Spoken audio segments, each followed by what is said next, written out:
"All right, then," I said, bracing myself. "I'm ready."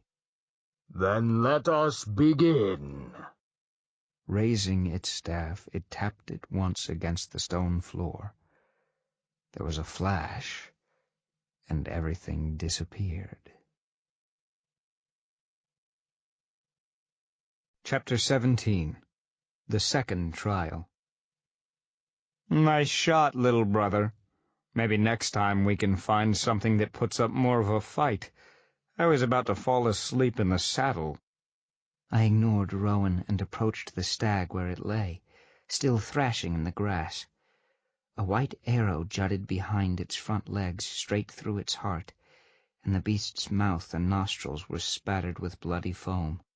It rolled its eyes at me and tried to rise, but fell, kicking weakly, not quite realizing it was dead.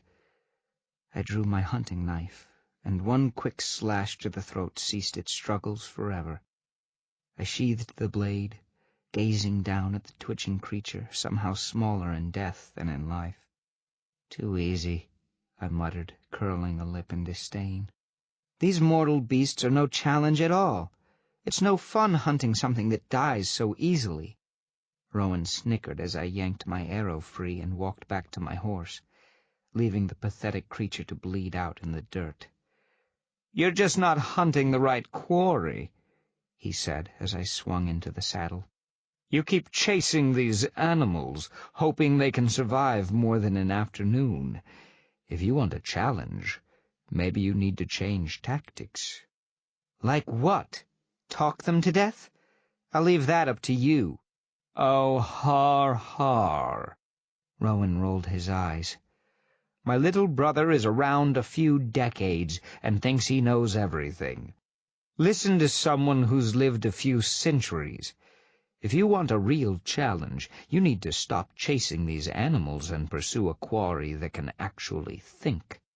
"You're talking about humans," I muttered as we rode through the forest, back toward the trod that had brought us here. "I've hunted them before. They're less of a challenge than shooting dead goats." "Oh, little brother," Rowan shook his head at me. "you have such a one-track mind. There are other ways to hunt humans, other than riding them down and putting an arrow in their skulls. They're a much more interesting quarry alive than dead. You should try it sometime." "You mean how you hunt them?" I snorted. "That's less hunting and more toying with your prey, like a cat." "Don't be so smug, Ash." Rowan smirked at me, a silent challenge. "Pursuing a mortal's heart, making her fall for you, slowly entangling her to the point where she would promise you anything, takes much more skill than simply sticking an arrow through someone's chest. The human heart is the most difficult quarry of all." His smirk grew wider, turning into a leer. "In fact, I'm not sure you could do it." "Who said I'd want to?" I ignored his baiting. "I've seen mortals in love before. They're blind and foolish, and their hearts are so fragile. What would I do with such a thing if I had it?" "Whatever you want, little brother. Whatever you want." Rowan gave me that smug, superior grin that made me bristle. "But I understand if you're afraid, if you don't think you can do it. I just thought that you'd want a more interesting hunt. But if it's too challenging for you—" "All right," I sighed. "You'll give me no peace otherwise. Point me to a mortal, and I'll make it fall in love with me." Rowan laughed. "My little brother is growing up," he sneered, as we turned our mounts toward the edge of the forest. Once we were close to our prey, it didn't take us long to find a likely target. As we approached the crude wooden fence that separated the human's glade from the rest of the forest, faint, off-key singing suddenly reached our ears, and we pulled our mounts to a halt. "There," Rowan pointed. I followed his finger, and my eyebrows rose in surprise. Beyond the fence and the edge of the trees, a stream babbled its way across a rocky field, where a gathering of thatched huts stood in a loose semicircle around a large fire pit. One of the many small human settlements in the area, this one tempted fate by sitting on the very edge of the forest. They rarely ventured close to the trees, and never left their houses after dark, for good reason. Goblins still considered this their territory, and I knew of more than one puka that roamed these woods at night. I didn't know much about these humans except that they were a small druidic tribe, attempting to live in peace with the land and the forest just outside their village walls. It was risky and foolish, as all humans tended to be, but at least they showed the proper respect. So it was surprising to see one of them alone on the banks of the stream, humming as she picked the wild flowers that grew close to the forest. She was young, as humans went, dressed in a simple shift, barefoot and barefaced. Her dark hair gleamed in the sunshine. Rowan smiled his toothy wolf smile and turned to me. "All right, little brother. There's your target." "The girl?" "No, fool. Haven't you been listening to me?" My brother rolled his eyes. "Her heart, her body and mind and soul. Make her love you. Ensure that she gives herself to you completely, that she can think of nothing else but you. If you can do that, then you'll be a hunter among hunters." He sneered and looked down his nose. "If you're up to the challenge, that is." I looked back to the girl, still humming as she picked handfuls of forget-me-nots, and felt a smile stretching my face. I'd never pursued a mortal heart before. This could be interesting. "Is there a time in which I have to do this?" I asked. Rowan pondered that question. "Well, the best laid plans are not conceived in a day," he mused, watching the girl. "But it shouldn't be difficult for you to win a mortal's affections, especially one as young as that. Let's say the next full moon. Get her to follow you to the stone circle and pledge her undying love. I'll be there, waiting for you both." "I'll be there," I said quietly, reveling in a worthy challenge. "With the human. Let me show you how it's done." Rowan gave me a mocking salute, turned his horse and vanished into the forest. Dismounting, I approached the human silently, using glamour to mask my presence, until I stood at the very edge of the forest. The girl only a stone's throw away. I didn't reveal myself to her at first. Like all pursuits, I began by studying my quarry, observing its strengths and weaknesses, learning its habits and patterns. If I just appeared out of the trees, I might spook her and she might not return to the area, so caution was necessary at first. She was slender and graceful, very deer-like in some ways, which made the hunt all the more intriguing and familiar. Her dark eyes were quite large for a human, giving her a constant startled expression, but she moved from bush to bush with a general unawareness, as if a bear could come lumbering out of the trees and she wouldn't even notice. She swooped down abruptly, plunging her hand into the stream, and emerged clutching a smooth turquoise pebble, which she turned over in obvious delight. At once I smiled, watching her drop the stone into her pocket, knowing the bait that would lure my prey to me. "So you like shiny things, do you, little mortal?" Crouching, I picked up a plain gray pebble and covered it in my fist, drawing a tiny bit of glamour from the air. When I opened my hand, the once dull stone was now a glittering sapphire, and I tossed the glamoured item into the stream. She found it almost immediately and pounced with a squeal of delight, holding it up so it sparkled in the sun. I smiled and drew away, walking back to my mount with a feeling of satisfaction, knowing she would be there tomorrow. I left her a silver chain the next day, watching her coo over it with the same delight the glamoured gem had given her, and the next afternoon she admired the golden ring on her finger for a long, long time before dropping the treasure into her pocket. I didn't have any fear of her showing it to anyone else, much like crows and magpies. She didn't want anyone to steal her treasures or question where she got them. And the glamour on the items eventually faded, leaving rocks and leaves in their place. I knew she wondered what had become of them. Perhaps she told herself that she dropped or misplaced her treasures, choosing to ignore the obvious answer.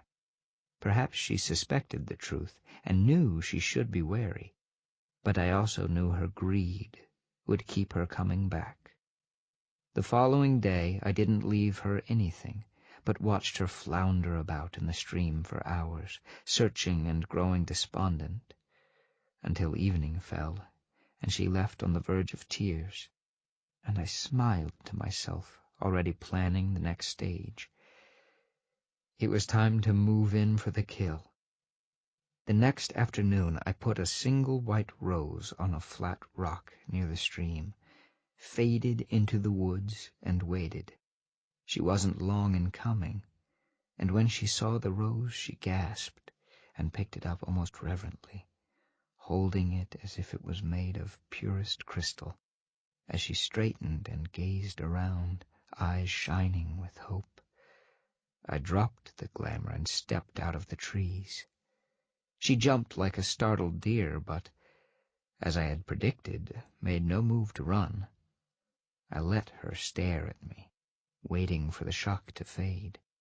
Knowing humans found us beautiful, I dressed the part of the prince in black and silver, my cape falling over one shoulder and my sword at my waist. She gaped at me like a landed fish, her dark eyes wide with fear, but also with a little wonder and excitement.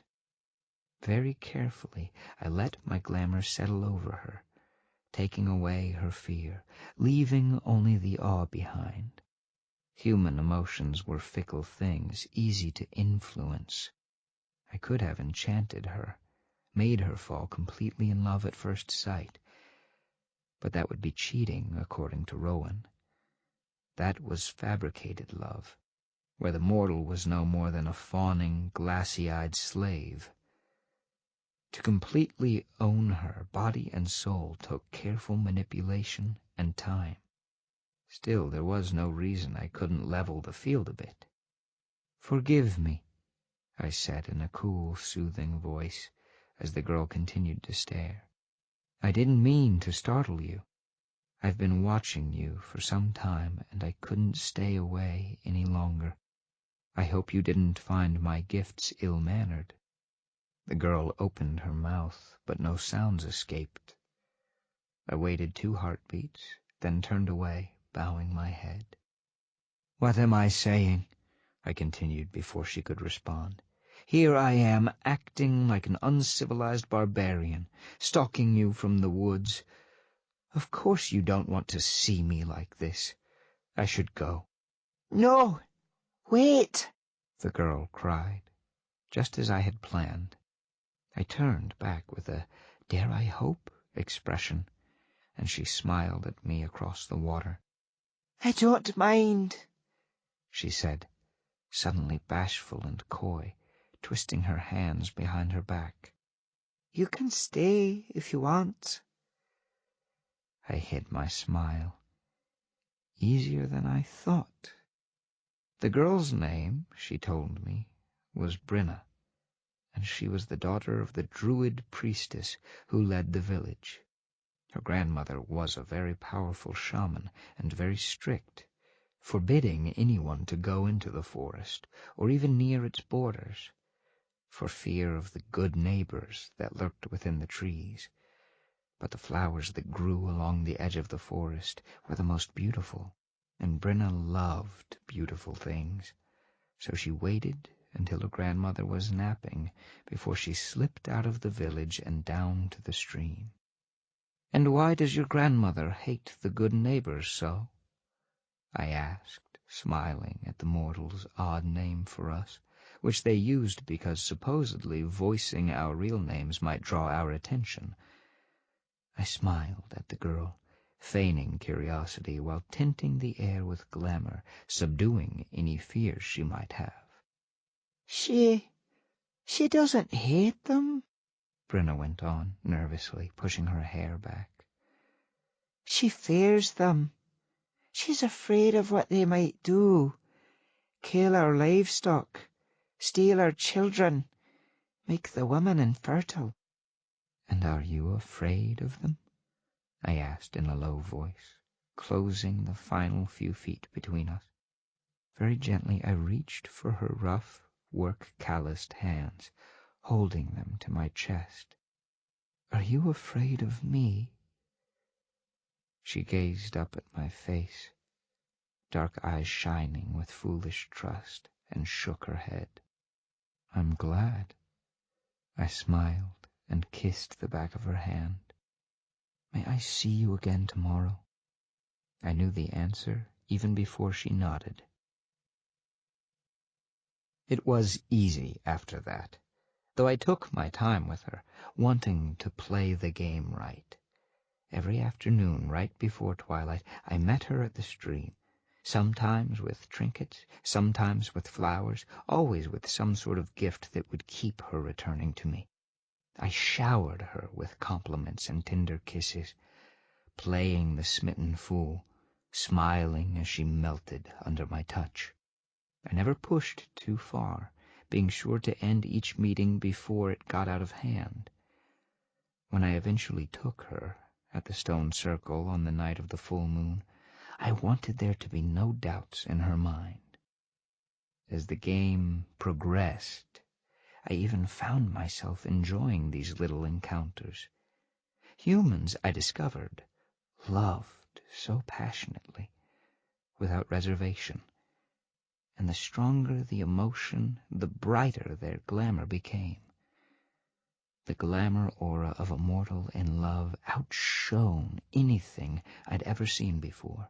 So pure and intense, it was almost addictive. I could see why the summer court pursued these emotions with such passion. There was nothing like them in any of the courts. Still, it was only a game.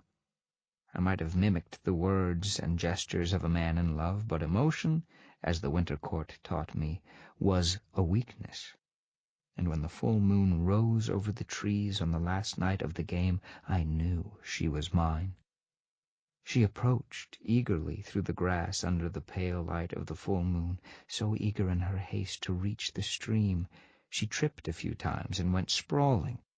She didn't spare any glances back at the village, despite the unusual time I'd requested to meet. A few days ago she might have balked at the thought of meeting a virtual stranger alone in the woods, in the dead of night. But now she hurried eagerly forward, no doubts in her mind. She trusted her prince, completely and without reservation. What love will do to a mortal.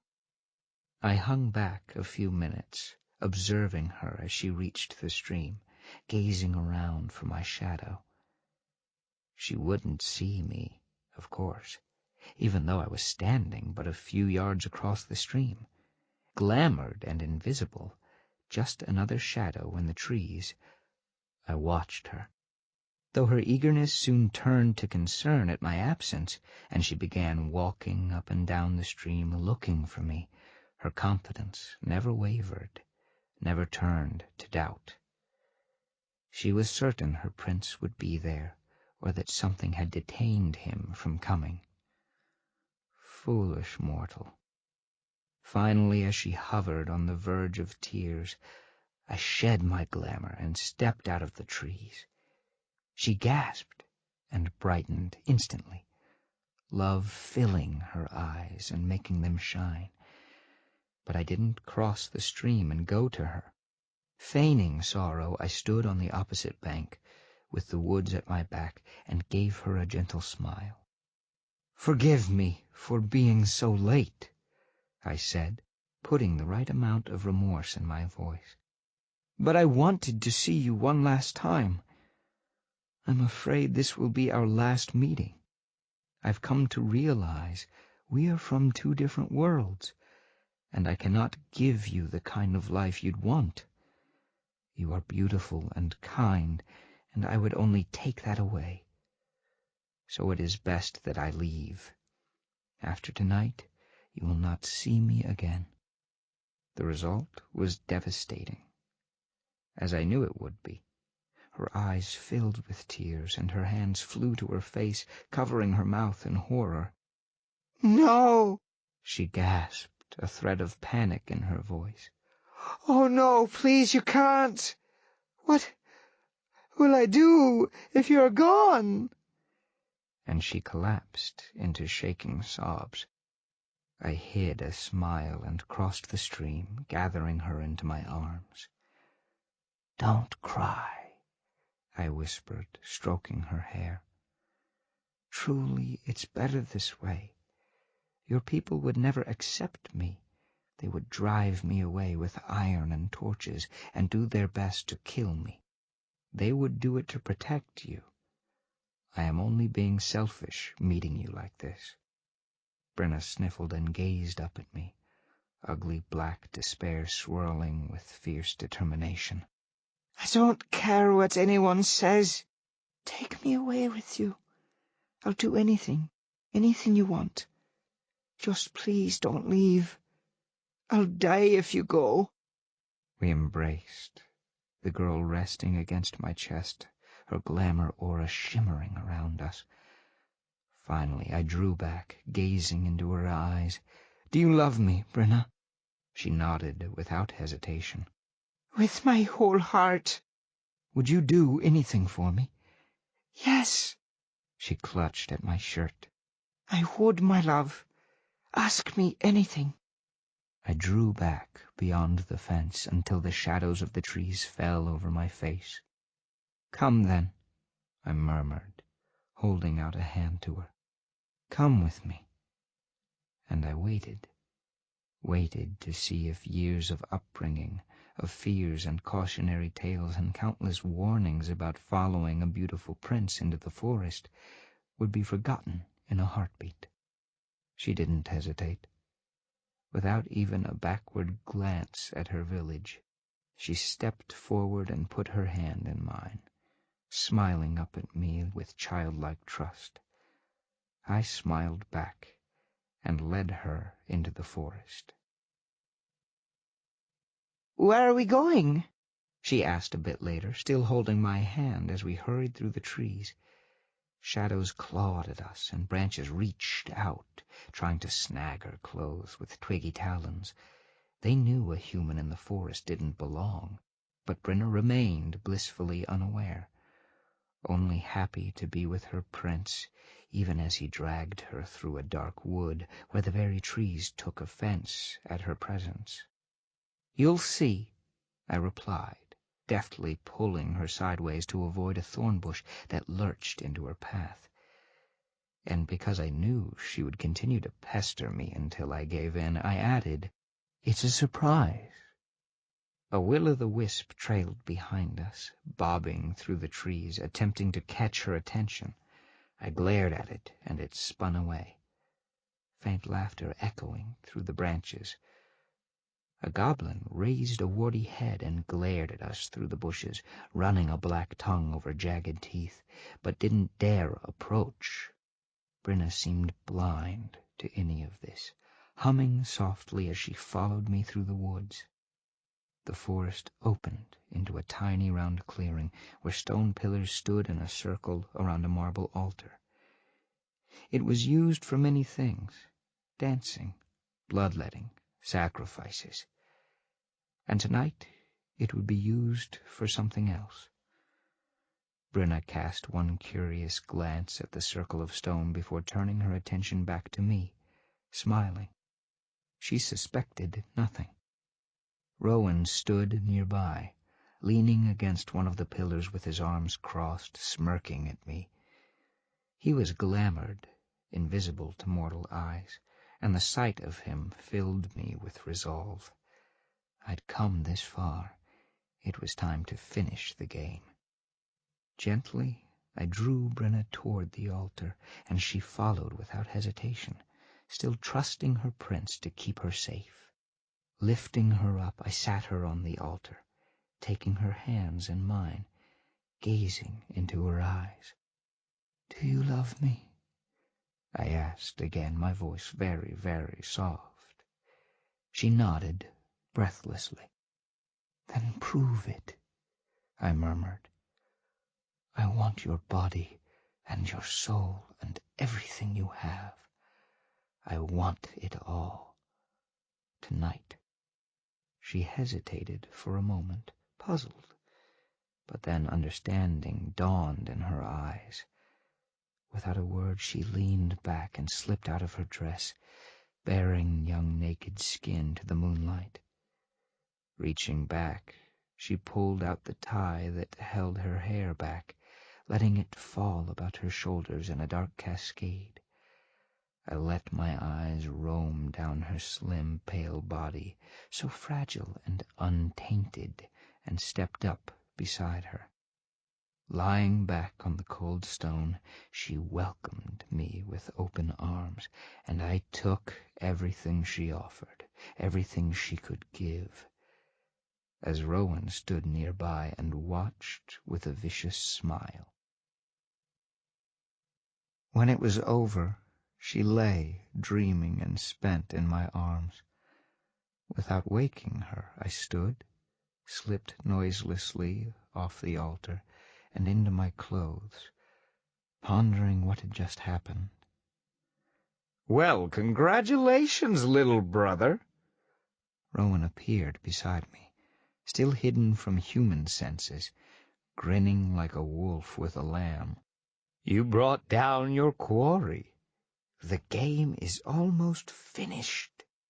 Almost. I'd glamoured myself to remain unseen and unheard as Brenna slept on. "What do you mean, almost?" "I have her heart. She gave it to me freely and willingly. She loves me. That was the game." "Not quite." Rowan glanced at the sleeping girl with a sneer. "To truly finish the game, you have to break her, Body and soul. Crush her heart and make it so she could never find true love again, because nothing will compare to what she had with you." Isn't that a little excessive? I waved a hand at the mortal on the altar. I brought her here. She gave herself to me. It's done. I'll leave her with her village and won't see her again. She'll forget eventually. "Don't be so naive." Rowan shook his head.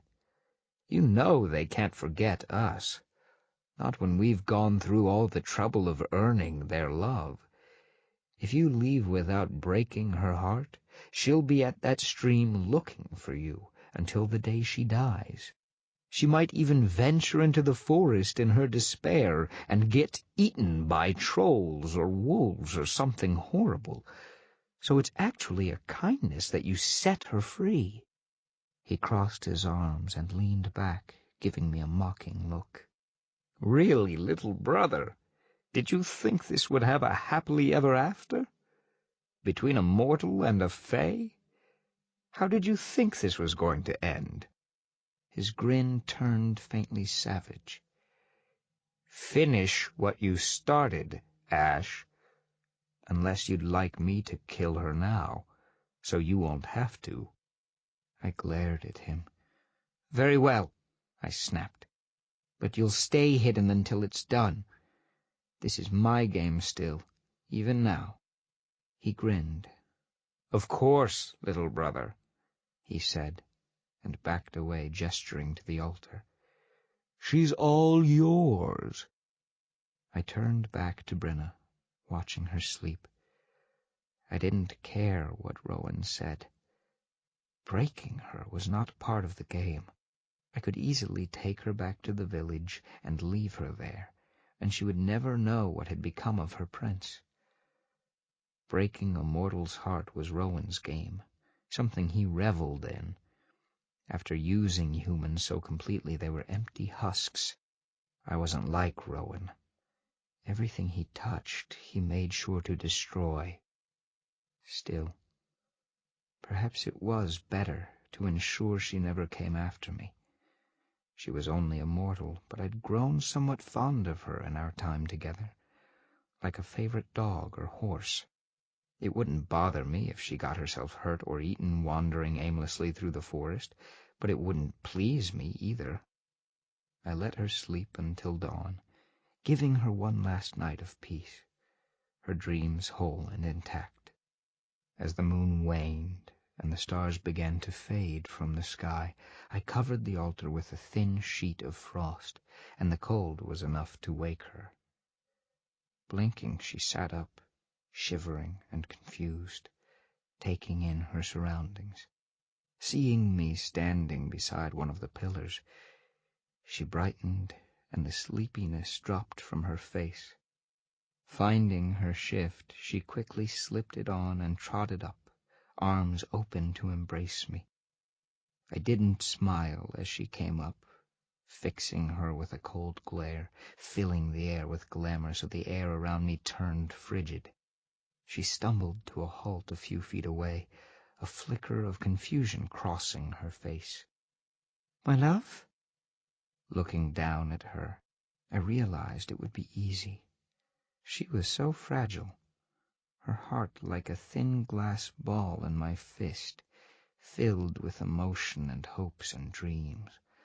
A few words, that was all it would take, to turn this bright, eager creature into a broken, hollow shell.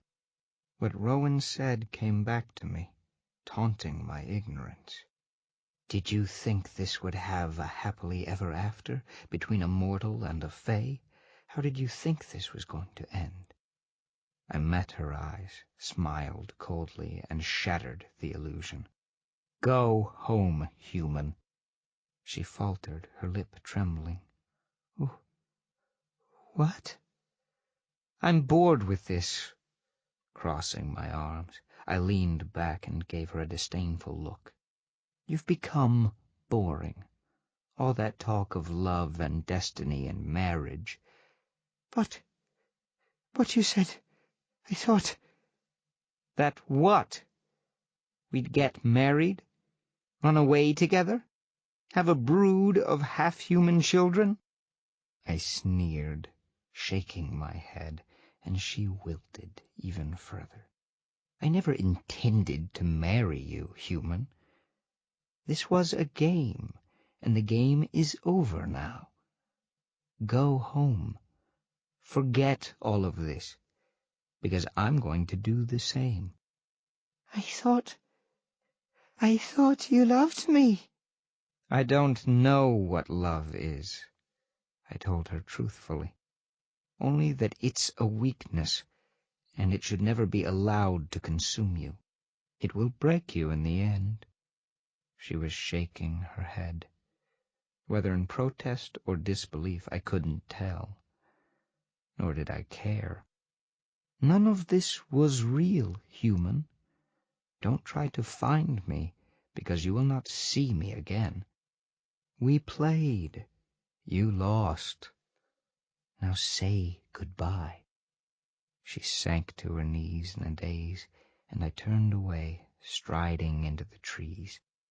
A few moments later, a horrid, gut-wrenching scream rent the air, sending flocks of birds flying. I didn't look back. As the screams continued, each one more terrible than the last, I continued deep into the forest, the sense of achievement overshadowed by a tiny bit of doubt. As I approached the trod back to winter, I suddenly realized I wasn't alone. A figure watched me through the trees, tall, dark, wearing a loose robe and cowl that covered its face. As I went for my sword, it raised a gnarled, twisted staff and pointed it at me. I jerked up on the stone floor of the temple, gasping as the present came flooding back. The guardian loomed over me, cold and impassive. I struggled to my feet and leaned against the wall, the memory of that day flashing before me, bright and clear and painful. Brenna, the girl whose life I'd destroyed. I remembered seeing her once after our last meeting, wandering along the stream, her eyes glazed over and blank. I never saw her after that, never thought about her, until an old druid priestess found me one day. She introduced herself as Brenna's grandmother, the high priestess of the clan, and demanded to know if I was the one who had killed her granddaughter. The girl had fallen into a deep depression, refusing to eat or sleep, until one day her body simply gave out. Brenna had died of a broken heart, and the priestess had come to exact her revenge. I curse you, demon, soulless one. From this day forth, let everyone you love be taken from you. May you suffer the same agony as the girl you destroyed. May your heart know pain unlike any other, for as long as you remain soulless and empty. I'd laughed at her then, claiming that I had no capacity to love, and her pathetic curse would be wasted on me. She only bared her yellow teeth in a smile and spat in my face, right before I cut off her head. I sank to the floor as their faces crowded my mind, dark eyes glaring at me in accusation. My breath came in short gasps. I closed my eyes, but I couldn't escape her face, the girl I had killed because she had fallen in love. My eyes burned. Tears ran down my face and fell to the cold floor, making my vision blurry. "What have you done to me?" I gasped, clutching at my chest, hardly able to breathe. It felt so heavy. The guardian regarded me without expression, an unmoving shadow in the room. "Conscience," It intoned, "is part of being human. Regret is something no mortal can escape for long. If you cannot come to terms with the mistakes of your past, then you are not fit to have a soul." I pulled myself into a sitting position, slumping against the bed. "Mistakes," I said bitterly, trying to compose myself. "My life has been full of mistakes." "Yes, The guardian agreed, raising its staff. and we will revisit them all." "No, please!" Too late. There was a blinding flash of light, and I was somewhere else. Chapter 18. Voices of the Past. I raised my head from where I knelt before Mab's throne, finding the Queen smiling down at me. Ash, Mab purred, gesturing for me to rise. my favorite boy. Do you know why I called you here? I stood warily. I'd learned never to trust Mab when she used the word favorite. I'd seen her call someone her favorite right before she froze them alive, to remember them always like this. More often it was a ploy to make my brothers jealous, to drive us to compete with one another. This entertained her greatly, but made life difficult for me. Rowan took great offense each time I was the favored son, and punished me for it whenever he could. I could feel Rowan's glare as I stood, but I ignored him while facing the Queen. "I know not, Queen Mab, but whatever your reasons, I will comply." Her eyes glittered, Always so formal. Would it hurt you to smile for me once in a blue moon? Rowan is not afraid to look me in the eye. Rowan was at court a lot more than I was, being groomed as her counselor and confidant, and he shared her vicious sense of humor. But there was no way I could tell her that, so I managed a small smile, which seemed to please her. She settled back on her throne and regarded me in an almost affectionate manner, then gestured to something behind me. A pair of winter knights in icy blue armor stepped forward, dragging something between them, throwing it at Mab's feet.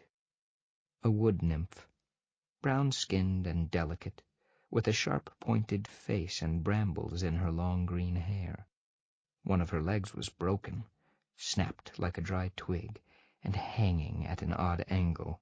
She moaned, only barely conscious, dragging herself across the floor, away from the foot of the throne.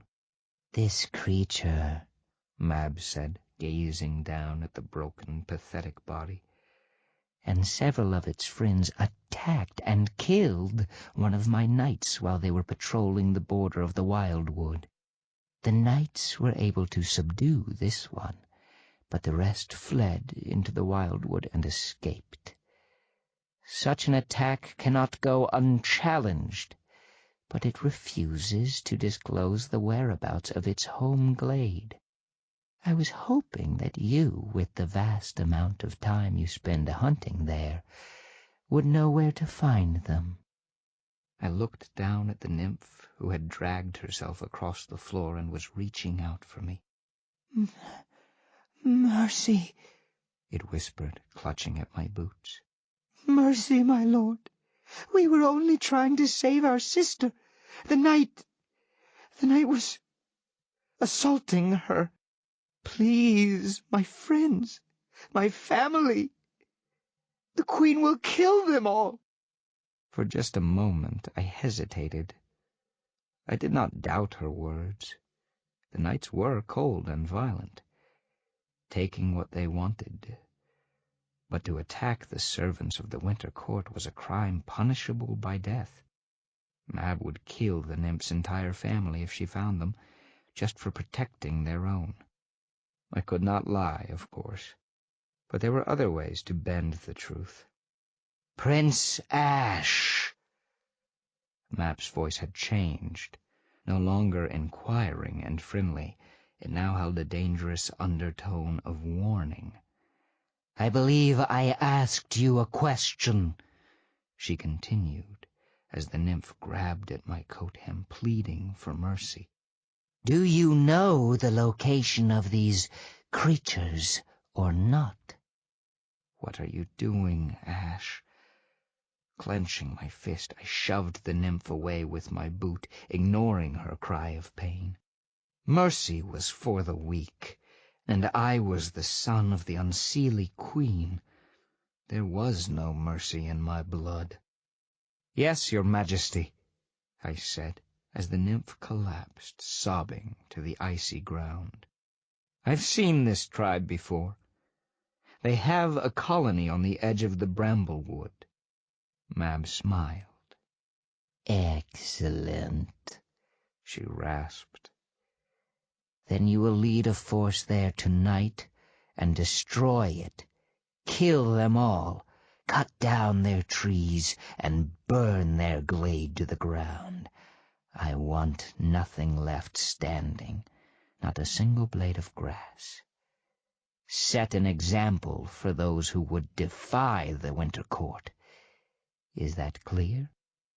I bowed my head as the nymph's wails and shrieks rose into the air.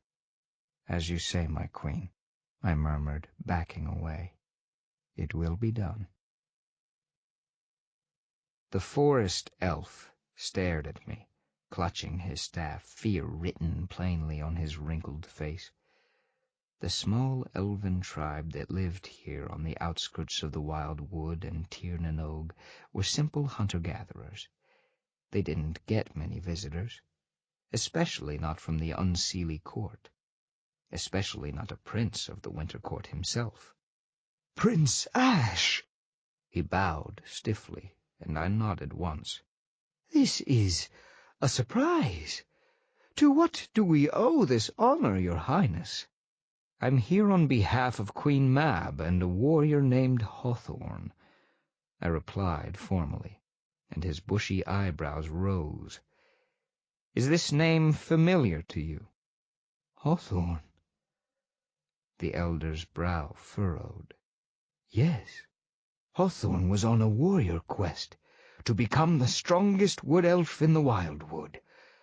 Why do you know him?" I sighed.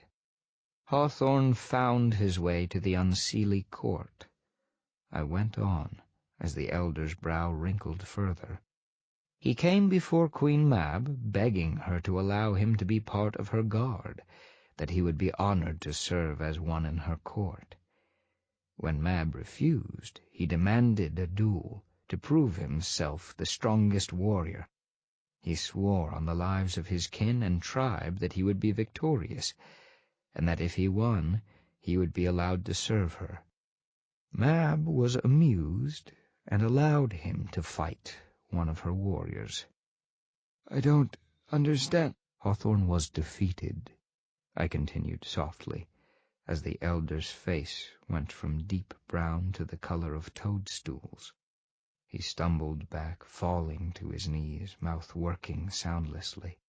Drawing my sword, I started forward, as gasps and screams began to rise from the huts around me. "The lives of his kin and tribe are forfeit should he lose. I am here to collect on that debt." "Mercy!"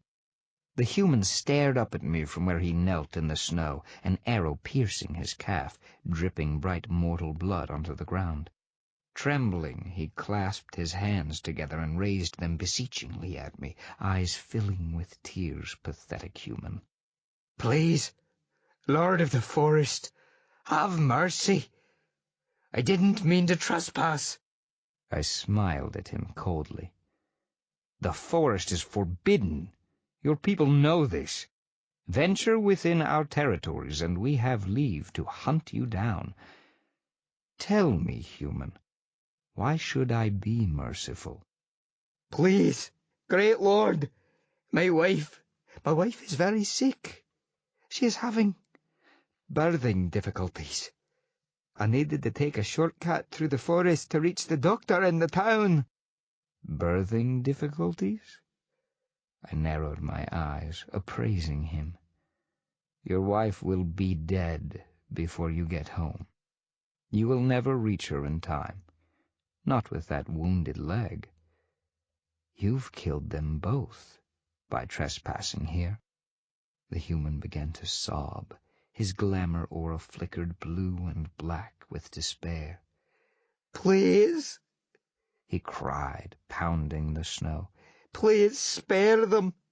I care nothing for myself, but save my wife and child. I'll do anything. Please." He collapsed, crying softly in the snow, murmuring please over and over again. I watched him for a moment, then sighed. "Your wife is lost," I stated bluntly, making him moan and cover his face in hopeless agony. "She cannot be saved. Your child, however, might still have a chance. What will you give me if I save its life?" "Anything," the man cried, gazing up at me in earnest. "Take anything you want.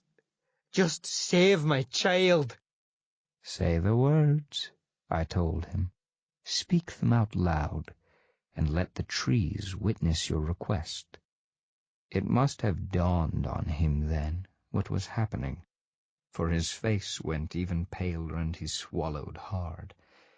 But he licked his lips and continued in a shaken but clear voice. "I, Joseph McCleary, am prepared to offer anything for the life of my child." He swallowed again and looked straight at me, almost defiant. "Take what you wish, even my own life. As long as my child lives and grows up healthy and strong." I smiled at him as the invisible strings of magic wove around us, sealing the bargain. "I'm not going to kill you, human," I said, stepping back. "I have no interest in taking your life now." Relief crossed his face for just a moment before alarm flickered in his eyes. "Then what is it you want?" Still smiling, I faded from sight, leaving the human to gaze around the empty woods alone. For a moment he knelt there, confused. Then, with a gasp, he whirled and began limping back the way he came, leaving a speckled trail of blood in his wake. I laughed silently, sensing his panic as he realized what he had promised. He would never get home in time. Glamored and invisible, I turned my steps in the direction of a small shanty on the edge of the woods. The Samhain festival arrived at the winter court, and with it the gifts and favors and goodwill blessings for the Winter Queen. Mab was extremely pleased with my gift that year. A dark-haired baby boy, and the look on Rowan's face when I presented the child to her was unforgettable. The boy grew up healthy and strong in the winter court, never questioning his past or his heritage, becoming a favorite pet of the queen. Eventually, when he got a little older and weaker and not so handsome any more, Mab placed him in an endless sleep and encased him in ice, freezing him as he was forever. And so the bargain made in the snow the night of his birth was fulfilled. "Enough!" Slammed back into the present, I lurched away from the Guardian, the faces of the lives I had destroyed staring at me from the shadows of the room. Hitting the wall, I squeezed my eyes shut, but I could not escape the memories, the accusing eyes boring into me, the screams and wails, the stench of burning wood and blood and terror and sorrow and death. I remembered it all as if it was yesterday. "No more," I whispered, my face still turned to the wall, feeling wetness against my skin. My teeth were clenched so hard my jaw ached. "No more. I can't remember the things I've done. I don't want to remember." "You will." The Guardian's voice was calm, ruthless. "Everything. Every soul you destroyed. Every life you took. You will remember, Knight. We have only just begun." It went on forever. Each time I was there, watching the scenes play before me as the heartless, unseelie prince, cold, violent, and uncaring. I hunted more humans through the forest, tasting their fear as I ran them down. I slaughtered at the queen's whim, whether it was a single creature that earned her wrath, a family for her entertainment, or an entire village to set an example. I competed with my brothers for Mab's favor, playing my own vicious courtly games that often ended in betrayal and blood. I seduced even more human females and broke their hearts, leaving them empty and hollow, writhing in their loss. Each time I lived these atrocities, I felt nothing, and each time the Guardian would pull me out for just a moment, and the horror of what I'd done would threaten to crush me. Crime after crime stacked upon one another, weighing me down, adding new memories and shame to the nightmares of my life.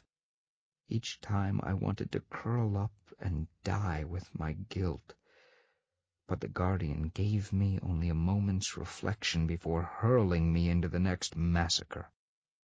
Finally, after what seemed like years, centuries, it was over. I lay on the floor, gasping, my arms around my head, bracing myself for the next horror. Only this time nothing happened. I heard the guardian speaking above me, its voice distant and matter-of-fact. The final trial begins at dawn. Then it vanished, leaving me alone. My thoughts, now my own again, reached out tentatively, probing the silence. And in the sudden calm, every single memory, the crimes of my past, every nightmare and horror and depravity committed by the unseelie prince, all rose up and descended on me with screams and cries and anguished howls, and I found myself screaming too. Puck and Ariella burst through the doors, weapons drawn, scanning the room for attackers. Seeing me, kneeling on the floor, my face wet and tormented, their expressions went blank with shock. "Ash," Ariella whispered, walking toward me. "what happened? What's wrong?" I lurched away from her. She couldn't know. Neither of them could ever know. The horrors I'd committed, the blood staining my hands. I couldn't face their shock and contempt and disgust when they found out who I really was. "Ash." "Get back!" I rasped at her, and her eyes widened. "Stay away from me! Both of you! Just leave me alone!" Ariella stared at me, and for a moment I saw Brenna's face when I'd told her everything was all a game. It was more than I could bear. Ignoring their calls, I rushed past them, escaping into the halls of the castle. Faces followed me down the corridors, their cold, accusing eyes boring into me, crowding my mind. "Ash," Brenna whispered, hugging herself in an alcove, watching me pass. "you said you loved me." "My sisters," the nymph said, appearing from around a corner, glaring at me with burning black eyes. "My family. You killed them all. Every single one." "Demon," whispered the old farmer, his eyes glazed over with tears, pointing at me with a trembling hand. "You took my child away, all I had left, and you took him from me. Monster!" "I'm sorry!" I called to them, but of course they wouldn't hear. They were long dead, their grief and hate unresolved, and nothing I said or did could make any of it right. I could hear Puck and Ariella's voices down the hall, calling my name, searching for me. I didn't deserve their concern. I didn't deserve to know them. Two bright spots in a life of darkness and blood and death. I destroyed everything I touched. Even those I loved. I would end up destroying them too. Murderer, Rowan whispered, appearing from a doorway, and I shied away from him, nearly blinded by tears and not watching where I was going. The floor suddenly gave way beneath me. I fell down a long flight of steps, the world spinning madly, until I landed with a gasp at the bottom, pain stabbing through my arm and side. Gritting my teeth, I struggled upright, pressing a hand to my bruised shoulder, and looked around. It was dark here, shadows choking everything. The only light coming from a dying candle in the mouth of a stone gargoyle. Beside the leering creature stood a massive stone door, like the entrance to a crypt, standing partially open. Cold, dry air wafted from the crack beneath it. I staggered forward, squeezed through the opening, and put my uninjured shoulder to the stone, pushing with all my might. The massive door closed with a rumbling groan, shutting out the feeble light and plunging me into complete darkness. I didn't know what surrounded me, and I didn't care. Feeling my way forward, I eased into a corner, put my back to the wall, and slid to the floor. I was cold, even starting to shake, but I welcomed the discomfort. The darkness smelled of dust, limestone, and death. But I couldn't escape the voices, the whispers that hissed accusations in my ears. Furious, hateful, completely justified. Monster, demon, murderer. I shivered with cold and with shame and buried my face in my knees, letting the accusations swirl around me. So this was what we really were, what I really was. Dawn, the Guardian had told me. My final test began at dawn. If I didn't show up for it, I would fail. And if I failed, I'd remain here forever, alone, as it should be. Time slipped away. I lost myself in the darkness, listening to the voices. Sometimes they sobbed. Sometimes they railed at me, cruel, vicious words filled with grief and hate. Other times they would only ask questions. Why? Why had I done this? Why had I destroyed them, their lives, their families? Why? I couldn't answer. Nothing I offered would bring them peace. No apology would suffice for what I'd done. My words were hollow, empty. How could I have been so blind as to want a soul? It was laughable now, to think that a soul could live inside me without being tainted by the centuries of blood and evil and death. The voices agreed, laughing at me, mocking my quest. I didn't deserve a soul. I didn't deserve happiness or peace. Why should I get my happy ending when I'd left a swath of horror and destruction behind me wherever I went? I had no answer for them. I was a monster. I was born in darkness, and I would die here as well. It was better this way. Ash, the demon of the Unseelie Court, would finally perish alone, mourning the lives of those he'd destroyed. A fitting end, I thought, giving in to the voices, letting them rail and laugh at me. I would not hurt anyone any longer. My quest ended here, in this hole of darkness and regret.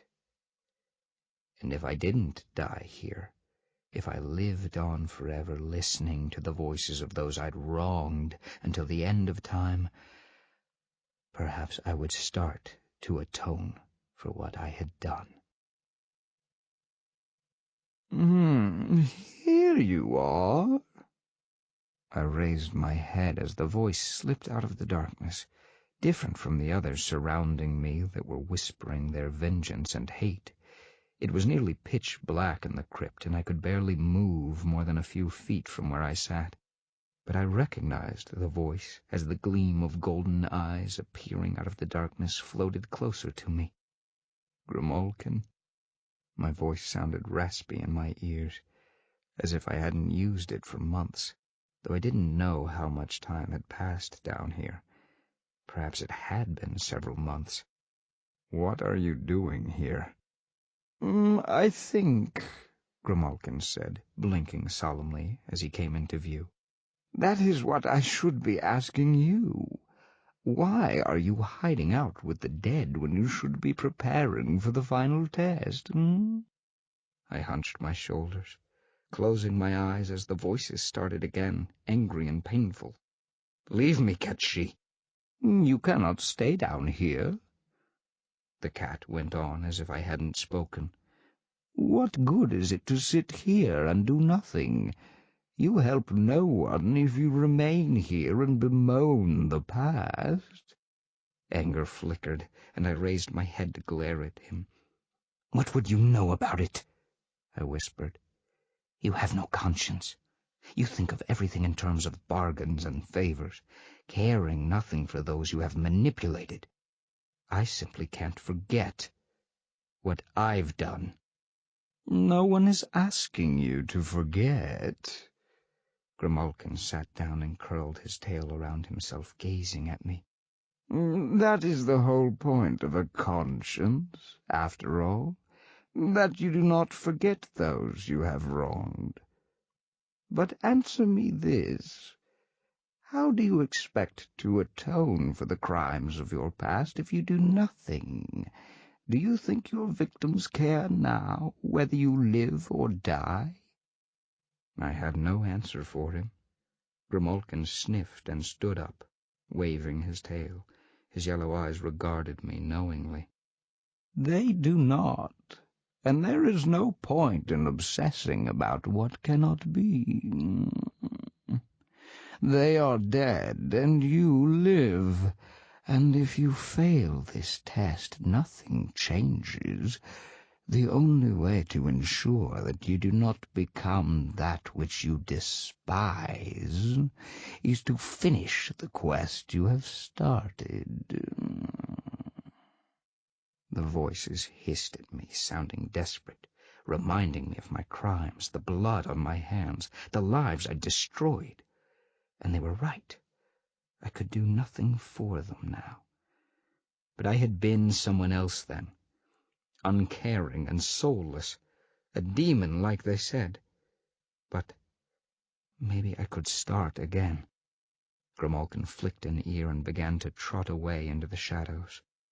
Earn your soul, knight, he called, his grey form fading into the dark. Prove that you can learn from your mistakes.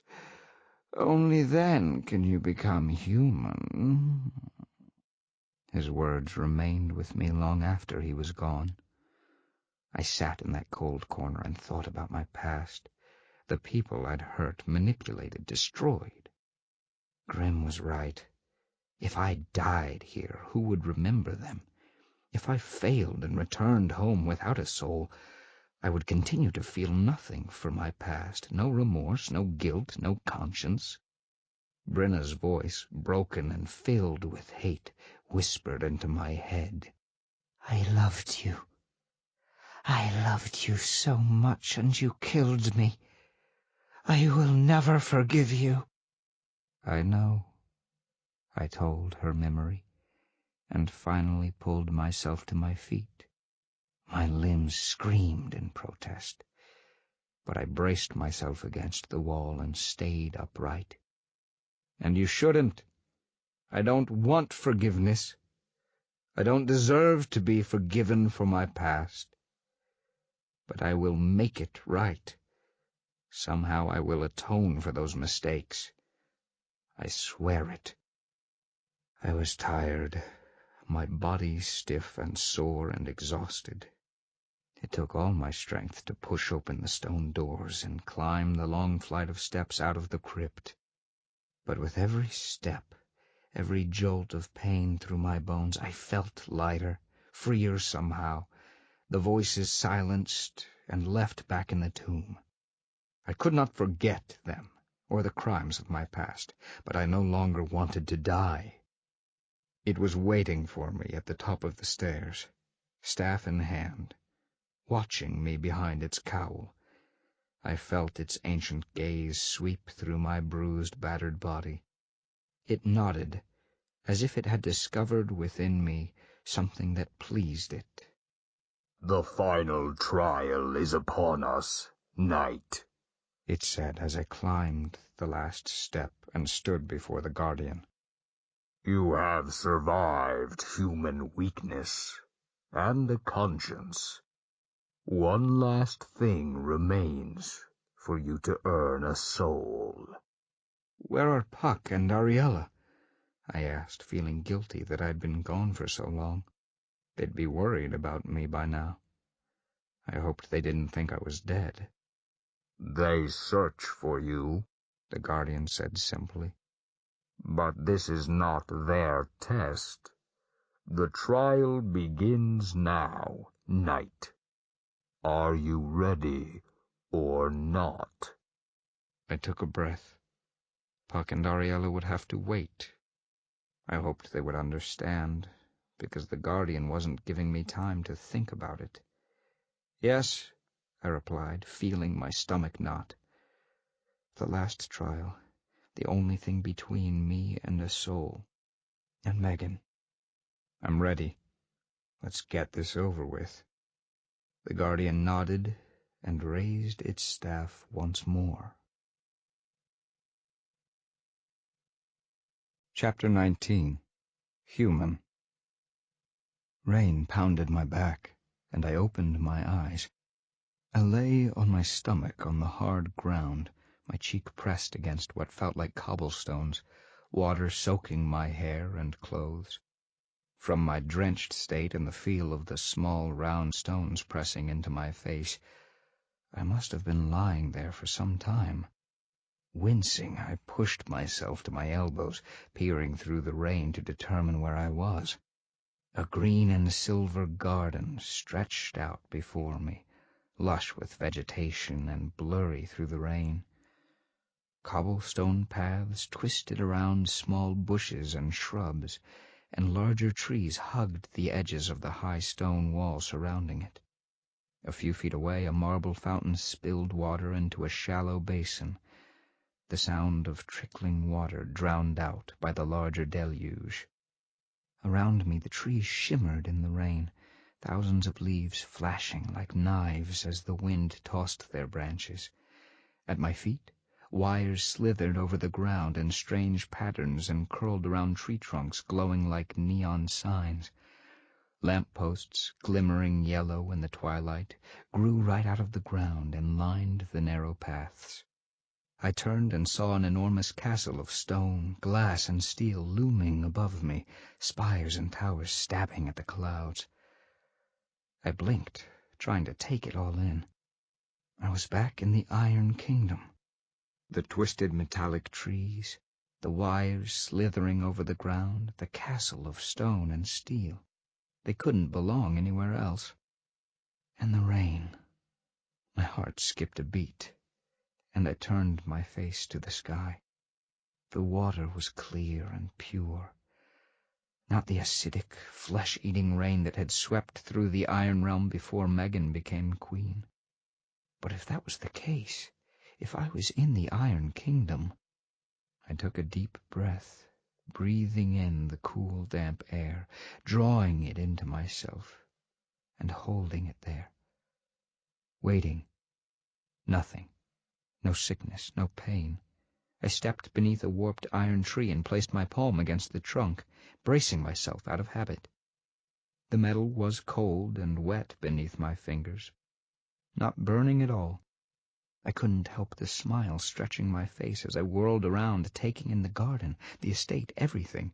Throwing back my head, I raised my arms and howled a victory cry into the rain, hearing it echo off the castle walls. I was in the Iron Kingdom with no amulet, no protection, and I still felt nothing. Iron had no power over me now. I was human. I had won. A thunderous bark behind me made me spin around as a lean, furry creature came bounding toward me out of the rain. For a moment I thought it was a wolf. Then I saw it was a dog, a huge German shepherd with enormous paws and a thick, shaggy pelt spiked up with rain.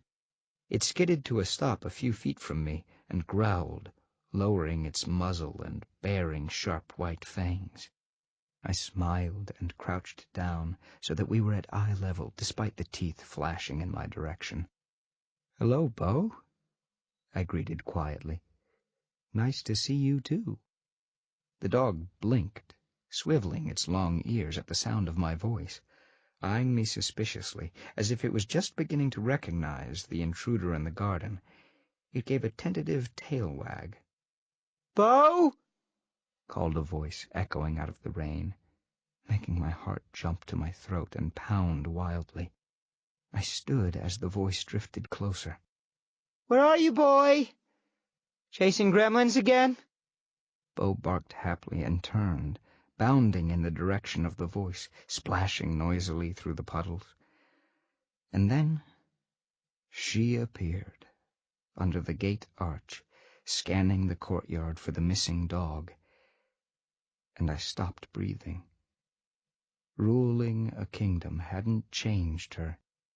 She still wore faded jeans and a t-shirt, her pale hair long and unbound. But power glowed around her, and even through the rain, she looked real and solid and larger than life and completely beautiful. Bo came splashing up to her, and she dropped to her knees, scratching the dog's ears. Then Bo looked back at me, wagging his tail, and she glanced up. Our eyes met. We both froze. I saw my name on her lips, but no sound escaped her. Bo looked back and forth between us, whined, and nudged Megan's hand, snapping her out of the spell. She rose and walked toward me, uncaring of the rain, until we were inches apart. My heart pounded, and I looked down into the intense sapphire eyes of the Iron Queen. "Ash?" The word was hesitant, as if she wasn't quite sure whether I was real or not. "You're here. How—" She blinked, and her voice became stronger as she took a step back. "No, you can't. You shouldn't be here. I told you never to come back. The iron—" I reached out and took her hand, silencing her. "It can't hurt me," I promised. "Not anymore." She gazed up at me, hope and uncertainty warring in her eyes, and I softly touched her cheek, her tears mingling with the rain. "I said I'd be back," I told her, "and from now on I'll never leave your side. Nothing will keep me from you again."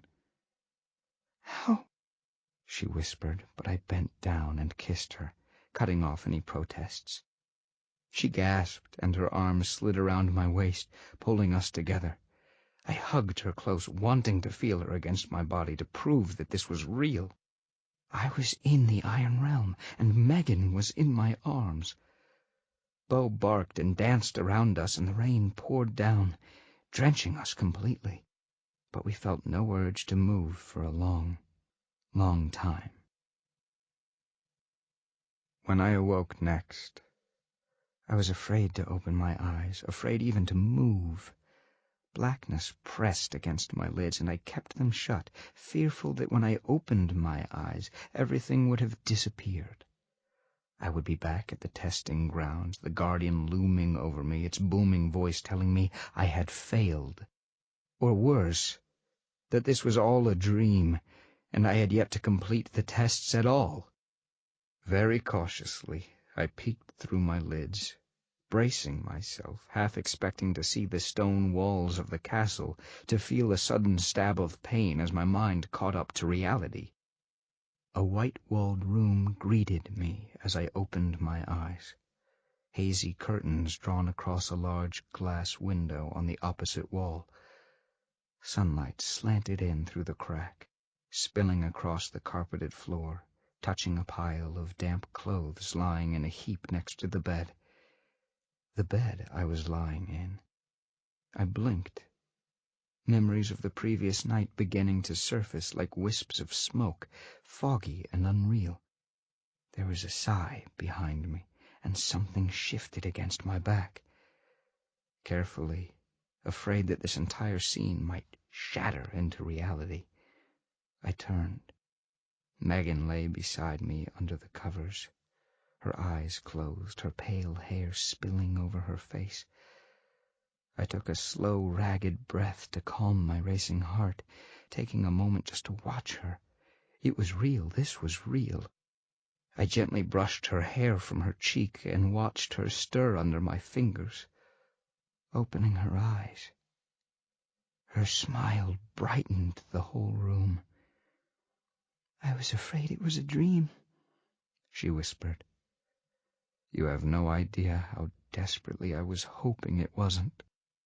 Cupping the back of her neck, I drew her close and kissed her again. She trailed her fingers over my bare chest, and I shivered, almost frightened by how much I loved this girl. But then I'd gone to the end of the world, endured trials no creature should ever face, for her. I would do it again if I had to. And compared to that, the question on my mind should have been easy. But as Megan pulled back to look at me, I found my mind had gone blank, and I was more nervous than I had been in all my years as a winter prince. The question stayed on my mind as we lingered under the covers for the rest of the morning, feeling lazy and content and reluctant to leave each other's arms. It continued to plague me when we finally got up in the middle of the afternoon, after the servants knocked meekly on the door asking if we were all right. Megan ordered them to bring dry clothing, and I slipped into dark jeans and a t-shirt, feeling strange and slightly awkward in human clothes. I fidgeted, still pondering how I was going to ask her. It made my stomach twist every time I thought of it. "Hey." Megan's fingers on my arm nearly made me jump out of my skin. She smiled up at me, though her eyes were puzzled. "You seem awfully nervous this morning. Is something wrong?" "Now or never, Ash." I took a deep breath. "No," I replied, turning to her. "Nothing's wrong, but I did want to ask you something. Come here a moment." Taking both her hands, I backed away to the middle of the floor to an open space in front of the curtains. She followed, still wearing a bemused expression, and I paused a moment to gather my thoughts. "I don't know how it's done in your world," I began, as she tilted her head at me. "I've seen it before, but I'm not sure how to ask. It never really comes up in the Winter Court." Megan blinked, frowning slightly. "What do you mean?" "I know my role here," I continued. "Whatever happens, I'm still your knight, and nothing will change that. You are queen of this realm, and I have no desire to rule. That said, I want to do this human thing right. I'll still be at your side, fighting your enemies, standing with you no matter what comes at us. But I'm no longer satisfied with just being your knight and protector. I want something more." I stopped and took a deep breath, then slowly released her hands, stepped back, and sank to one knee. "What I'm trying to ask is, Megan Chase, will you do me the honor of marrying me?"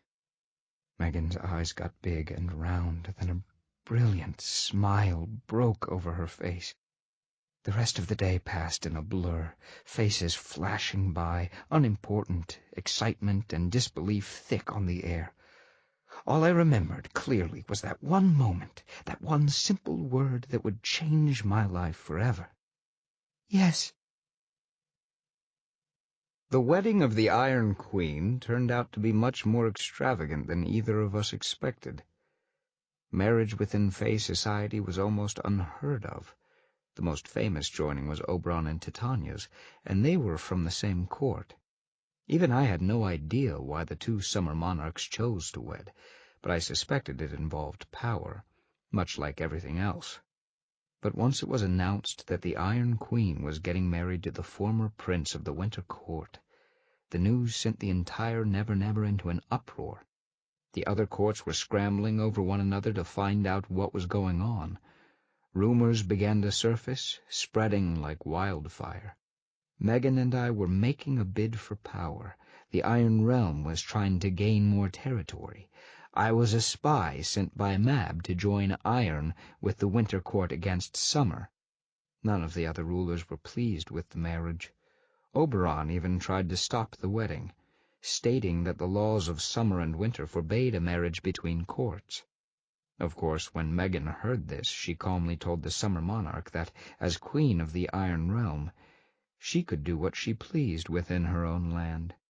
Nor was I a Prince of Winter any longer, so he could take his laws and sit on them. Regardless, the actual wedding was an enormous affair, with representatives from all three courts present. Megan's human family would not be there, of course.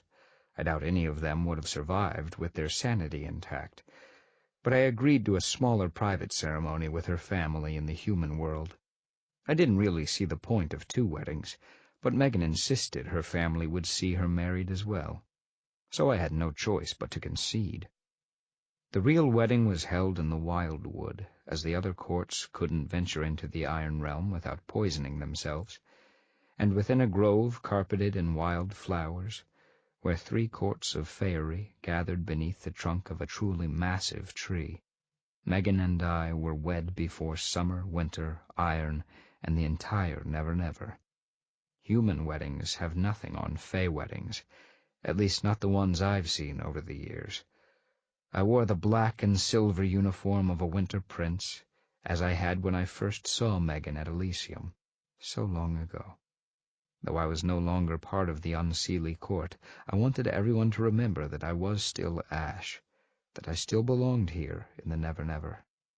Mab and the winter court stood behind me, and I could feel their chill against my back, the frost coating the flowers around me. On the opposite side, Oberon, Titania, and the summer court loomed tall and proud, glaring at winter over the aisle separating them. And surrounding us all, the Iron Fey, the 3rd court of faerie, looked on. Gremlins and wood nymphs scampered through the grass and the trees, snarling and hissing at each other. Iron knights, their armor polished to a blinding metallic sheen, stood at attention down the aisle, opposite the she-knights and the summer and winter courts, awaiting the procession. For a moment I marveled at the impossibility of it all. Not long ago the Iron Fey were the deadliest threat the Never Never had seen, and no one would tolerate them to live, much less share space within the wildwood. But gazing around at the gathered faces of summer, winter, and iron, I felt a flicker of hope. It had taken a determined half-human summer princess and an ancient prophecy to mend the rift between the 3 courts. But she had done it. It would be hard, and it would take a lot of work, but maybe we could live in peace with each other after all. Movement in the crowd caught my attention. Directly opposite me, on the Seelie side, a familiar redhead poked his head from the crowd and saluted, giving me a devilish grin. I suppressed a wince. Puck and I hadn't spoken much since the wedding announcement, and though he'd never show it, I suspected this day was going to be hard for him. I also had the sneaking suspicion that the great prankster had a few surprises in store for us, and that the after-party was going to get a little wild. I hoped that, whatever happened, the party wouldn't turn into a riot and then a bloodbath. But when the music started, I forgot about all of that. I didn't think of the crowd and the courts and their endless squabbles. I didn't see Puck and Mab, Oberon and Titania, or the Iron Fey. I didn't see anyone but her. Megan was stunning in her long white gown, bright gray embroidery scattered about like stars, catching the light. Her hair had been pinned up beneath the veil, with a few wispy silver blonde strands hanging down to brush her bare shoulders. A satin train billowed behind her, a rippling river of white carried over the grass by a trio of pack-rats.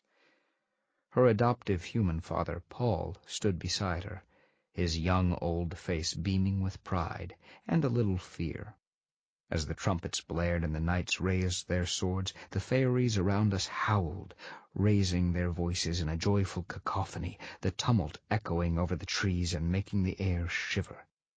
As my bride-to-be drew closer, our eyes met through the veil, and I nearly stopped breathing. This was it. This was really happening. I couldn't keep the smile from my face as she reached the front, taking her place at my side. Megan smiled back, and for a moment we just stood there, lost in each other's gaze. The howling Fey, the stares of summer, winter, and iron, the blaring trumpets, all that faded away until it was just me and Megan, and nothing else. Then Grimalkin leaped onto the old stump between us and sighed. I still do not see the point of my presiding over this ridiculous spectacle, but very well. The cat-she yawned and sat down. Of all the favors I have granted, this is by far the most tiresome. Shall we get it over with, then? Grimalkin sat up straighter and raised his voice, somehow being heard over the crowd. We are gathered today, he began in a lofty tone, to witness the joining of these two in the completely useless, ostentatious ceremony of marriage. For reasons beyond me, they have decided to make their love official, and— Grimalkin, Megan sighed, though she wore a faint, exasperated smile. Just this once, could you please not be an ass? The cat twitched an ear. I could sense he was secretly amused. I make no promises, Iron Queen. He sniffed and looked at me. You have your own vows, then? We both nodded. Thank the heavens. Under Megan's glare, he blinked and nodded sagely. Very well. Let us get on with it. You may proceed when ready, Prince. I reached for Megan's hand, exhaling slowly as I made my oath. Megan Chase, I began, gazing into her eyes. From this day forth, I vow to be your husband and your knight, to stand with you when no others will, to protect you and your kingdom with everything I have for the rest of my life. I swear I will be faithful, and I will love you until the very last breath leaves my body, because you have more than my heart and my mind. You also own my soul. Megan gave me a brilliant smile, her eyes going misty behind the veil. Ash, she murmured, and even though she didn't say it out loud, I heard the echo of my true name in her voice. It's because of you that I can be here today. You have always been there, never wavering, protecting me with no thought for yourself. You've been my teacher, my knight, and my only love. Now it's my turn to make that promise. She squeezed my hand, her voice soft but never faltering. Today, I vow that we will never be apart again.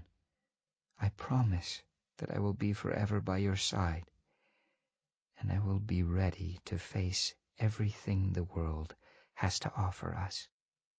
Very touching, remarked Grimalkin, scratching behind an ear.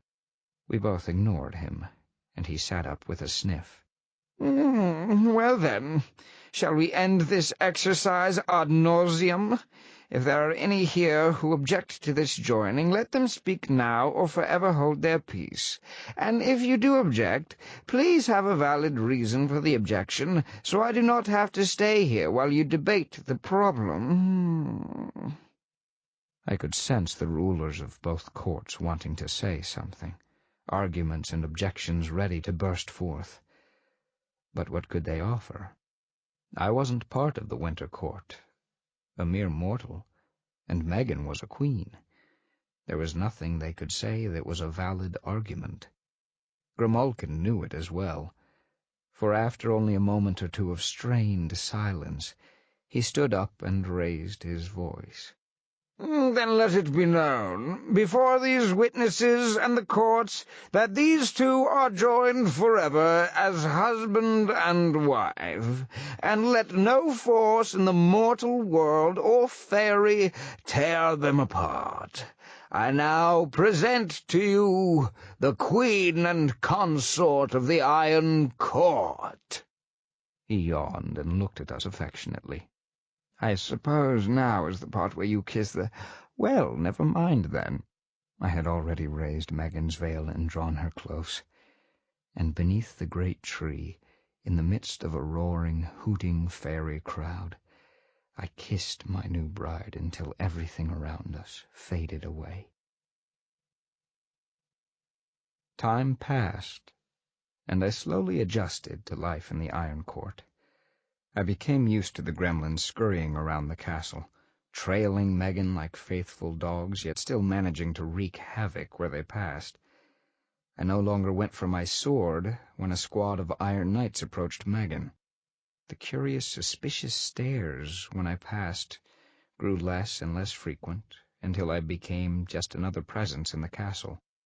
The Iron Fey, I discovered, were a much more structured group than the faeries of summer and winter. Except for the ever-chaotic gremlins, they welcomed order, understood rank and hierarchy, and the chain of command. I was prince consort to their queen, second only to Megan herself. Therefore I was to be obeyed. Even Glitch, Megan's first lieutenant, rarely questioned me, and the Iron Knights obeyed my orders without fail. It was strange, not having to constantly watch my back for fear someone might stick a knife in it. Of course there were always squabbles and politics within the Iron Court, as there were in any court of faerie.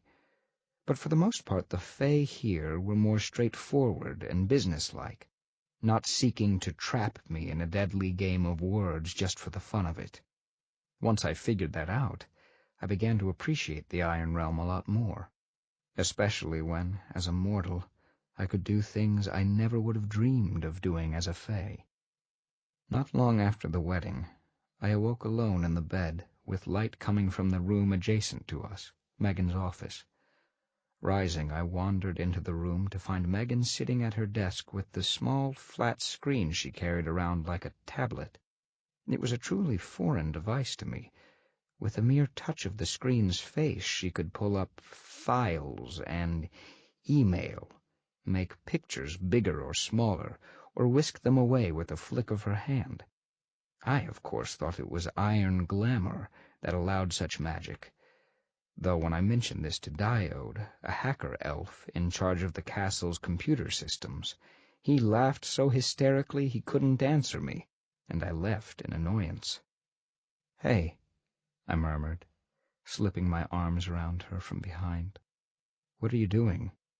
She paused a moment, resting her head against my arm, then reached up and pulled a pair of thin white wires from her ears. "Checking the itinerary for the day. Seems the cog dwarves have been having trouble with disappearances in the Undercity. I'll have to get Glitch to see what's going on down there. Diode wants me to ban all gremlins from the security rooms, saying he can't think with them running around getting into everything." She sighed and leaned back in the chair, lacing an arm around my neck while the other hand still held the tablet. "And there are a ton of requests from the Northern Territories saying knights from the Winter Court are causing trouble, harassing the locals on this side of the border. Looks like Mab and I need to have a talk. That's going to be a fun conversation." She sighed and laid the tablet flat on the desk. I stared at the words flashing across the screen, a completely foreign vocabulary to me, even if I understood the language. Megan glanced up at me, and a mischievous smile crossed her face. "Here." Rising, she plucked the screen off the desktop and shoved it toward me. "Take it. I'll show you how it works." I balked, taking a step backward, eyeing the tablet as if it was a venomous snake. "Why?" "Ash, you're human now." Megan smiled and continued to hold the screen toward me. "You don't have to be afraid of this anymore. It can't hurt you." "I don't have iron glamour," I told her. "It won't work for me." She laughed.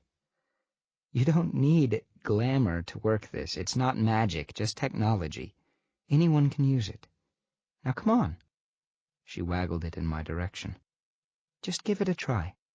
I sighed. Very cautiously, I reached out and took it, still half expecting to feel a searing pain in my hands as my flesh reacted to the metal.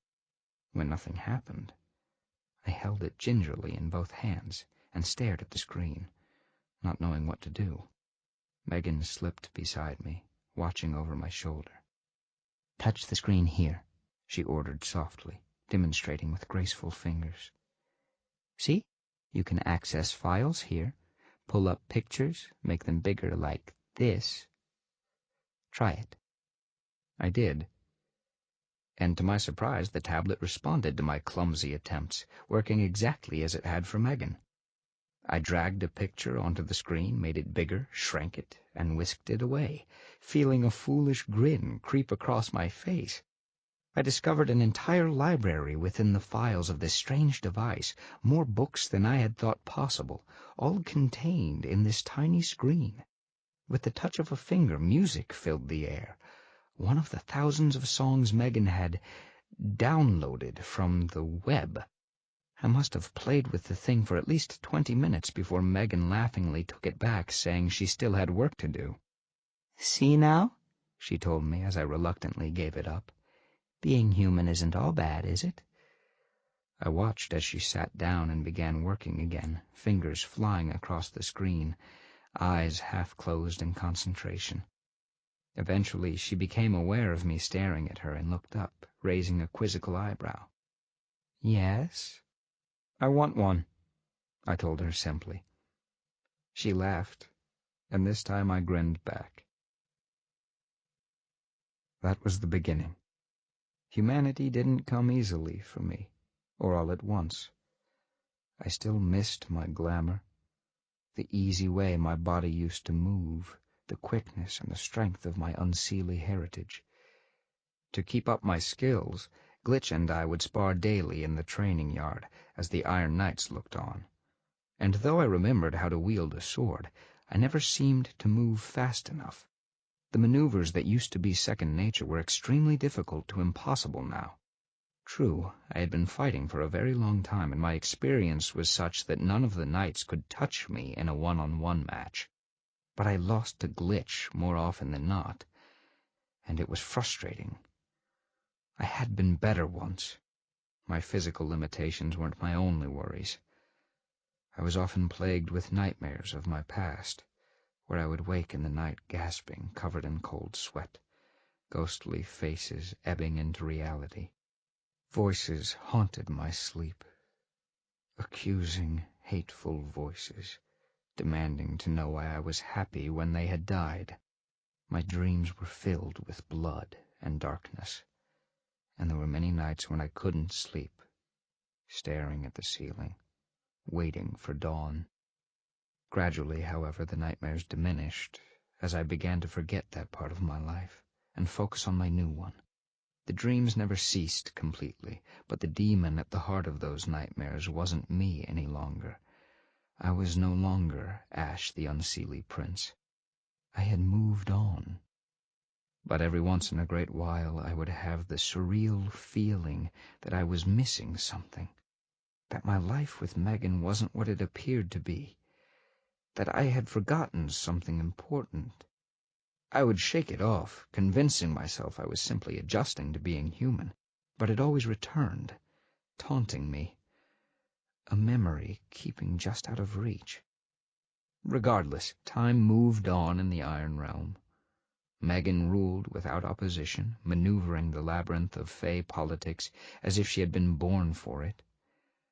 I immersed myself in technology, laptops, cell phones, computer games, software, and gradually I grew accustomed to being human, slowly forgetting my fairy side, my glamour, speed, and strength, until I couldn't remember what it felt like at all. Chapter 20. The March of Time. A frantic beeping dragged me out of a comfortable sleep. Groggily, I raised myself up, being careful not to disturb Megan, and reached for the phone on the end table. The glowing blue numbers on the screen proclaimed it 2:12 a.m., and that Glitch was going to die for waking me up like this.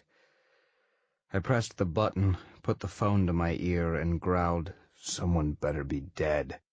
"Sorry, Highness, Glitch's voice hissed in my ear, whispering loudly. but we have a problem. Is the Queen still asleep?" I was instantly awake. "Yes," I murmured, throwing back the covers and rising from the bed. The Iron Queen was a somewhat heavy sleeper, often exhausted by the demands of ruling a kingdom, and tended to be cranky when woken up in the middle of the night. After getting snarled at several times for a middle-of-the-night emergency, Glitch started directing all midnight problems to me. Between us, We were usually able to handle the situation before the Queen knew something was wrong. "What's going on?" I asked, shrugging into my clothes, while still pressing the phone to my ear with his shoulder. Glitch gave a half-angry, half-fearful sigh. Kieran has run off again. "What?" His room was empty, and we think he managed to slip over the wall. I have 4 squads out looking for him, but I thought you should know your son has pulled another vanishing act. I groaned and scrubbed a hand across my face. "Get the gliders ready. I'll be right there." Glitch met me on the highest tower, the lightning in his hair snapping angrily, his purple eyes glowing in the darkness. "We've already searched his usual hideouts," he informed me as I came up. "He's not in any of them, and we've been looking since midnight. We think he managed to get out of the city this time." "How did he get over the wall?" I asked, glowering at the first lieutenant, who grimaced. "One of the gliders is missing," he said, and I growled a curse. Kieran, blue-eyed and silver-haired, was nearly 8 in human years, and had just enough fairy blood to make him as troublesome as a puka. From the time he could walk, the household staff had been unable to keep up with him. Nimble as a squirrel, he scaled the walls, climbed out windows, and perched on the highest towers, grinning in delight while everyone scrambled about to coax him down. His daring and curiosity only increased with age, and if you told him he could not do something, you pretty much ensured that he was going to try. His mother was going to kill me. Glitch looked faintly ashamed. "He was asking about them this morning. I should have picked up on it then. Any idea where he might have gone?" Thinking back, I sighed. Kieran had been obsessed with the other territories of late, asking about the summer and winter courts and the wild wood. That afternoon we had been practicing archery in the courtyard, and he'd asked what type of things I had hunted. When I told him about the dangerous creatures in the wildwood, about giants and chimeras, and wyverns that could rip you apart or swallow you whole, he'd almost glowed with excitement. "Will you take me hunting someday, Father? In the wildwood?" I looked at him. He gazed back innocently, diamond blue eyes sparkling beneath long silver bangs, gripping his bow tightly in both hands. The tips of his pointed ears peeked out of his hair, a constant reminder that he wasn't quite human, that the blood of the Iron Queen flowed through him, making him faster, stronger, more daring than a normal child. He had already demonstrated a talent for glamour, and he picked up archery and sword-fighting faster than he had a right to. Still, he was only 8, still a child, and innocent to the dangers of the rest of Fairy. "When you're older," I told him. "Not yet. But when you're ready, I'll take you." He grinned, lighting up his whole face. "Promise?" "Yes." I knelt beside him and straightened out the bow, pointing it the right way. "Now, try to hit the target again." He giggled, apparently satisfied, and didn't bring it up again, and I didn't give it another thought the rest of the afternoon. I should have known better. "I have an idea." I sighed and whistled for one of the gliders hanging from the wall. It turned its insect-like head and buzzed sleepily. "Have the knight search the wildwood, particularly around the borders of the courts, and let's hope he's not found his way into Tir na Nog." "The other courts won't like it," Glitch muttered. "We're not really supposed to go into the wildwood without their permission." "This is my son." I fixed him with a piercing glare, and he looked away. "I don't care if we have to tear up the entire wildwood. I want him found. Is that understood?" "Yes, sire." I nodded curtly and stepped to the edge of the balcony, spreading my arms. The glider spiraled down from the wall and crawled up my back, unfurling its wings. I looked back at Glitch, watching us solemnly, and sighed. "Wake the Queen," I told him. "Tell her the situation. This is something she needs to know right away." He winced, and I didn't envy him the job. Tell her I'll be back with Kieran soon. And with that, I pushed myself off the edge and swooped into empty space. The air currents caught the glider's wings, bearing us aloft, and we soared in the direction of the wildwood. I didn't have to search far. Only a few miles after I crossed the border of the Iron Realm and entered the wildwood, I spotted the glint of a glider's wing in the moonlight and pushed my own glider to land nearby, leaving the two iron creatures to buzz at each other excitedly. I clicked on a flashlight and studied the ground around the landing site.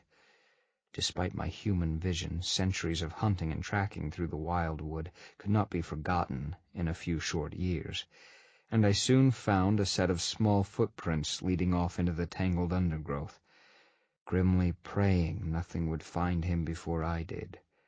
I followed.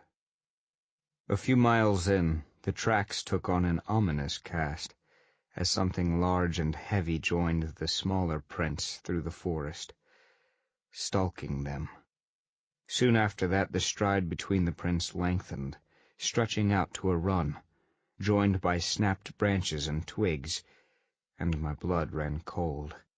When I found his bow, broken and splintered, dread squeezed my chest until I could hardly breathe, and I started to run.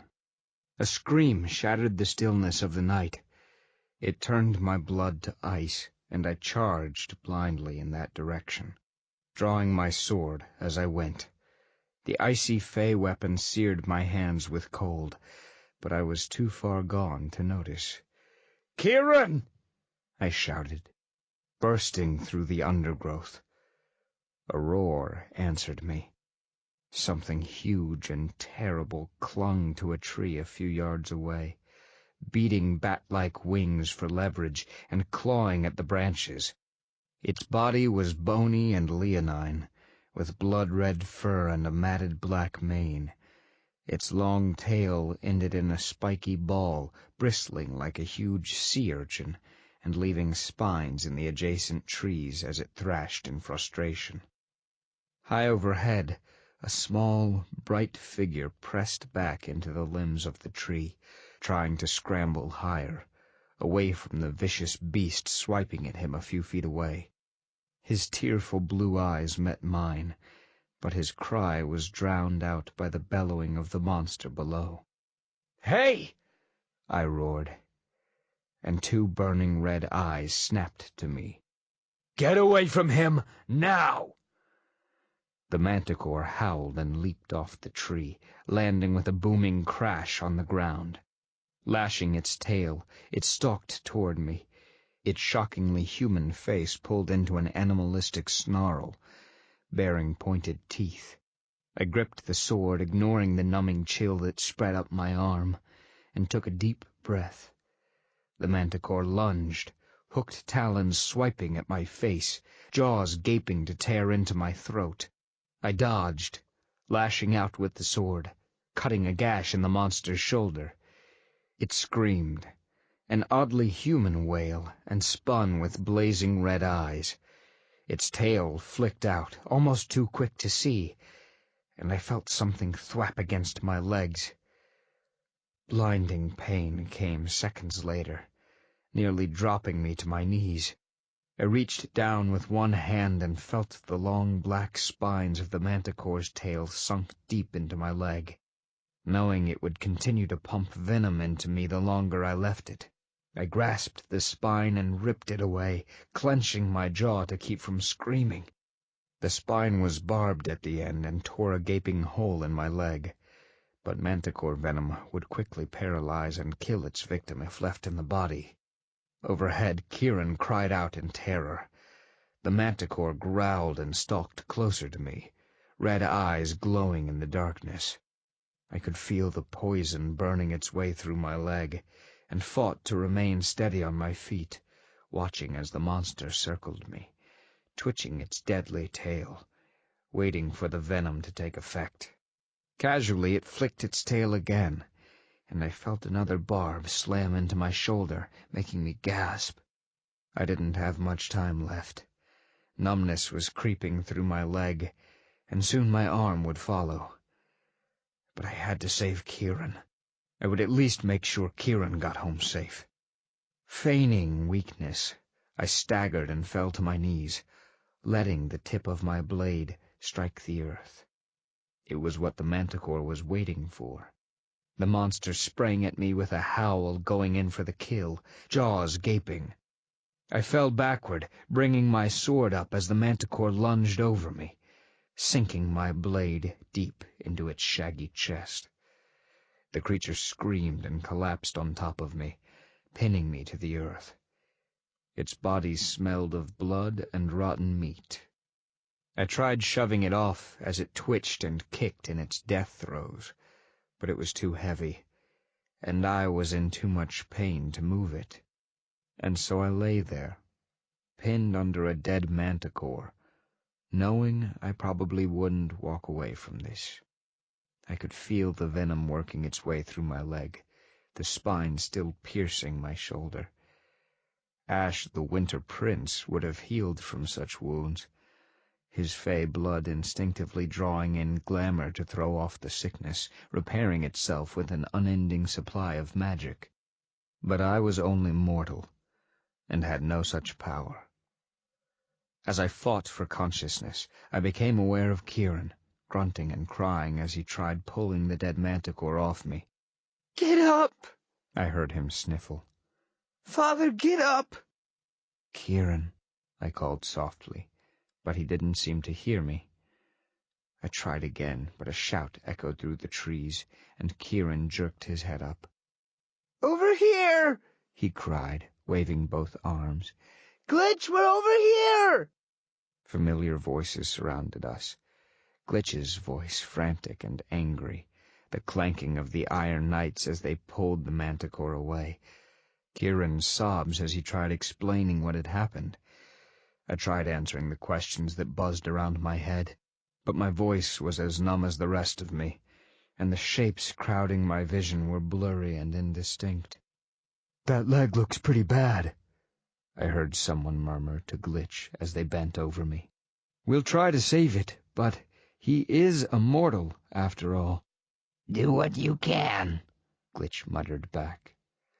"I'm just glad we found him alive. The Queen is not going to be happy." Their voices became garbled after that, blending into the background. Eventually sounds, people, voices, all blurred together like ink and turned into darkness. I thought I would die, but I lived.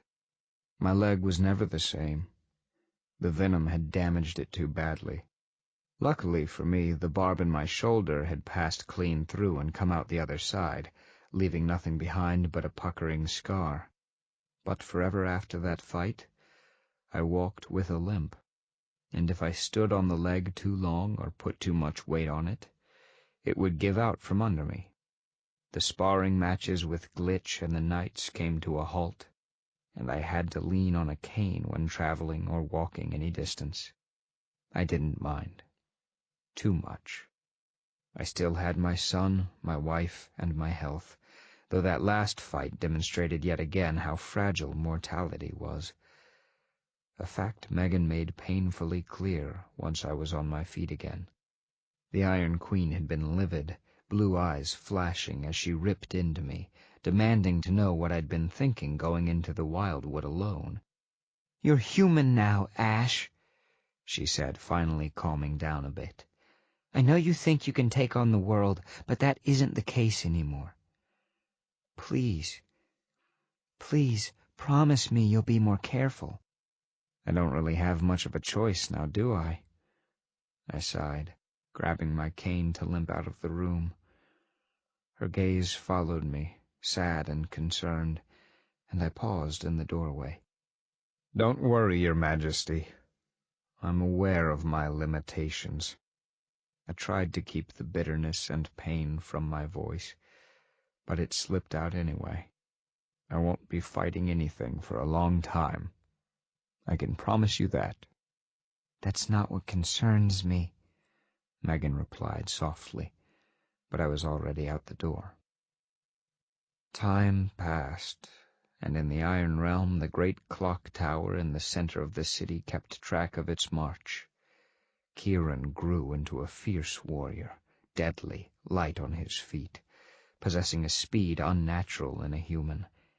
And when he reached a certain point in his life, just past his 17th birthday, he simply stopped aging, as if he'd decided that he was happy as he was and refused to grow up anymore.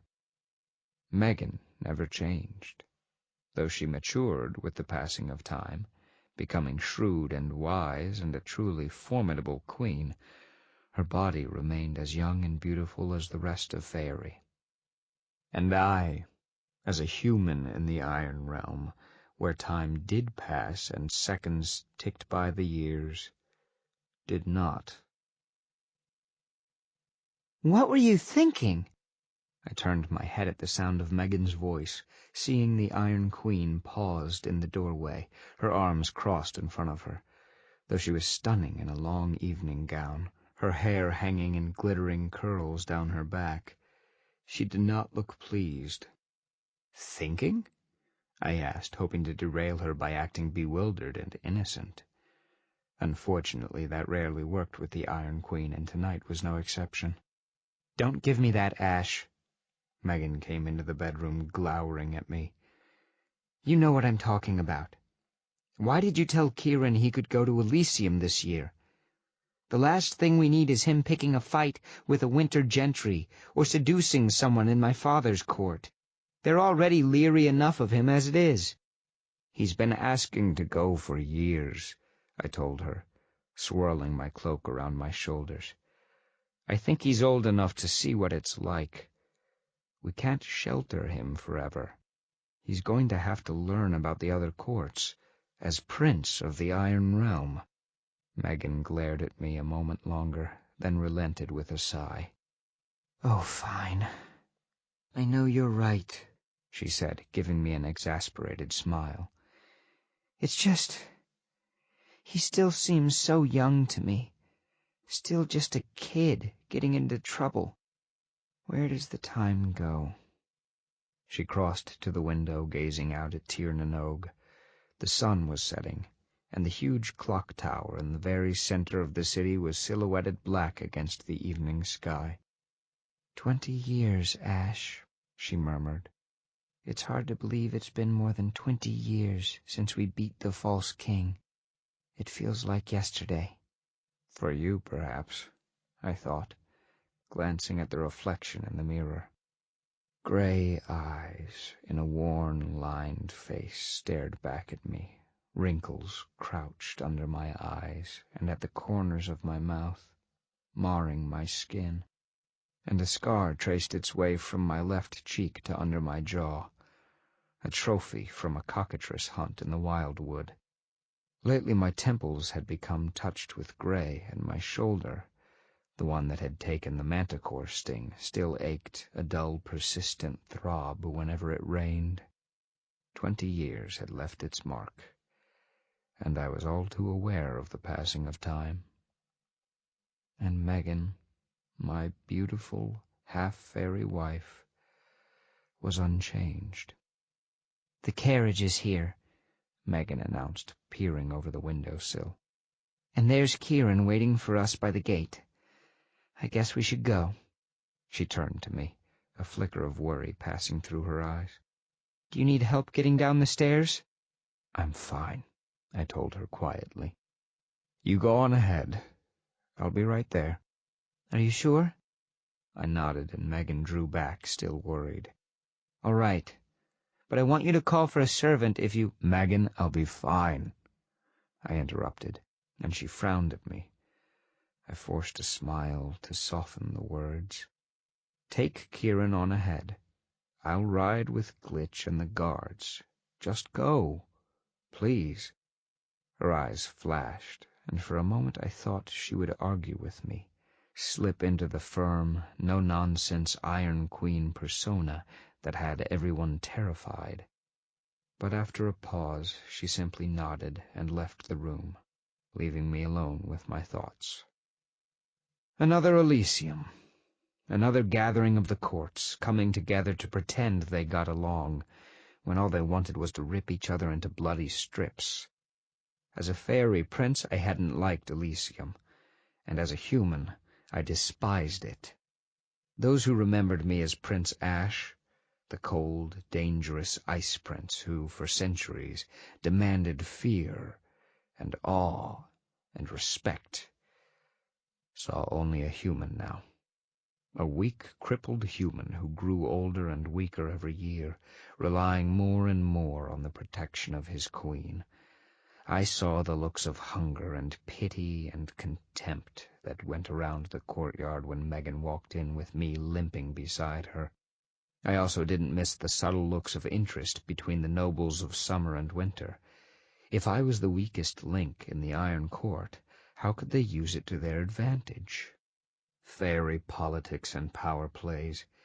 They would never do anything that would force a head-on confrontation with the Iron Queen, and yet I hated being thought of as exploitable. With a sigh, I reached for the cane sitting against the wall and pushed myself upright, taking a last glance in the mirror.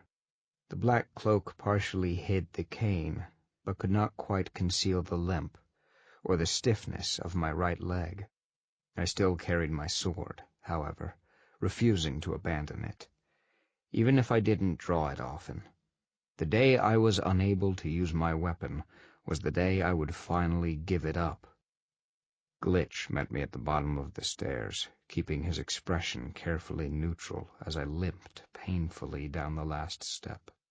Her Majesty and Prince Kieran have already left for Elysium, he informed me with a slight bow. She told me that you wanted them to go on ahead. Is anything wrong, sire? No. I ignored his offered arm and kept walking, slowly, painfully down the hall. My leg throbbed, but I gritted my teeth and continued lurching forward, refusing to pause or look back. Glitch fell into step beside me, ready to grab my arm if I stumbled, but said nothing through the long, agonizing journey to the waiting carriage. We reached the unseelie palace without speaking, and I turned to Glitch as the carriage pulled up at the entrance. "Wait here," I told him, watching his eyebrows arch in surprise. "You don't have to accompany me. I know this castle like the back of my hand. I'm going on alone." Sire, I really don't think... "That's an order, Glitch." He looked reluctant, but the Iron Fey had always bowed to rank, and finally he nodded. All right. Just be careful, Ash. Megan will kill me if anything happens to you. He meant well, but the resentment inside only grew stronger. Gripping my cane, I turned my back on the First Lieutenant and walked into the icy, frozen halls of the Winter Palace, alone. I really should have known better, but pride had always been my downfall, even before I became human. Save for a few brutish ogre guards, the frigid halls of the Winter Palace were mostly deserted, meaning everyone was already at the gathering in the ballroom. But as I turned a corner, a snicker crept from an open doorway, and a motley of redcaps spilled into the hall, blocking my path. I stumbled to a halt, observing the situation. Like most redcaps, these were short, stocky, and savage-looking, their wool hats soaked in the blood of their victims, and their eyes a vicious yellow. All of them wore jagged grins that showed off their razor-like fangs, and most had crude weapons tucked into their belts. Redcaps were stupid and violent, and their dangerous reputation stemmed from the fact that they viewed everything in terms of predator and prey. Any concept of rank, title, and hierarchy was lost on them. It didn't matter if you were a king or a prince or a noble. If you were weak, if they thought they could take you apart, they would, regardless of the consequences. I cursed my stubbornness and faced the redcaps with a calm, blank expression. Any sign of weakness on my part would trigger an attack. Redcaps might be crass and stupid, but there was a reason they were feared throughout the Never Never. Ash the Winter Prince had nothing to fear from a red-cap motley, but I hadn't been him for a long time. Well, well, the leader grinned, cracking his thick knuckles. Look who it is, boys. Fancy meeting you here, Prince, especially without the Queen's skirt to hide behind. The other redcaps snickered and eased forward, closing the circle like hungry wolves. Did the Queen finally get tired of her little human pet and turn you out into the cold? I took one careful step forward, meeting the leader's eyes. If you think this will be easy, I said in a soft, low voice, you're sadly mistaken. I might not be your prince any longer, but there's still enough of him left to turn the lot of you into a few smears on the floor. The leader's grin faltered. The other redcaps eyed each other and shifted nervously, but didn't back down. For just a moment I wished Ash the Winter Prince were here. Just the chill he could produce when angry or threatened was enough to send most would-be challengers running. The red-cap leader shook himself then, and his leer came creeping back. Pretty bold words, little man, he sneered. But your scent says otherwise. You smell completely, utterly human. There's nothing left of the Winter Prince. Not anymore. He bared his fangs, running a black tongue over sharp yellow teeth. And I'm betting you taste exactly like humans, too. The redcaps tensed, ready to fling themselves at me, their eyes glowing with eager bloodshed. I reached beneath my cloak and gripped the sword hilt, ignoring the chill that burned my fingers. I might not survive this, but I'd take as many of the bloodthirsty creatures with me as I could, and hope that my son or my queen would avenge my death. Father! The shout echoed down the corridor, loud and clear, making the icicles tremble on the ceiling. The redcaps snarled and whirled around, brandishing weapons at the intruder who would ruin their fun. Kieran stood at the end of the hallway, tall and imposing in a uniform of black and gray, his eyes flashing like angry stars in the shadows. His pale hair was tied behind him, making him look older, more severe than I'd seen before. Sharp cheekbones led up to his long pointed ears, which were usually hidden by his hair, masking his true nature. But tonight, standing motionless and proud at the edge of the light, he looked inhuman, beautiful and completely fey. The red-cap leader blinked at the sudden arrival of the Iron Prince. Prince Kieran, he growled, sounding nervous. What a surprise to see you here. We were just, I know what you were doing. Kieran's voice was cold, making me blink at how much he sounded like a certain winter prince long ago. Threatening the consort of the Iron Queen is a crime punishable by death. Do you think just because he is human that I will spare any of your lives? His words stung. Just a human. Just a mortal. Weak and unimportant. Kieran wasn't looking at me, however. His icy gaze fastened on the redcaps, who snarled and bared their fangs at him. The redcap leader drew himself up with a sneer. All right, boy. Just look. A flash of metal as Kieran's arm whipped out, faster than anyone could see. The leader blinked, going silent mid-sentence, mouth open, as if he'd just lost his train of thought. The other redcaps frowned in confusion, until the leader's head abruptly tumbled from his shoulders, striking the ground with a thump. Howls and shrieks filled the air, and the motley turned to flee. But Kieran was already lunging into their midst, iron blade flashing in short, deadly arcs. I knew what a lethal fighter he was. I'd trained him myself, and his lessons had not gone to waste. Watching my son slaughter the Redcap gang, without effort, without mercy, I felt a nasty glow of pride, as well as a bitter lump settle in my chest. That was me once. It never would be again. It was over in seconds.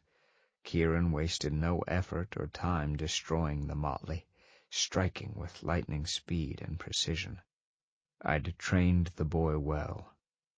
The last Redcap was still tumbling to the floor in pieces when Kieran slammed his blade home with a flourish, then turned to grin at me. "Father?" Kieran bowed, and a mischievous smile crept over his face.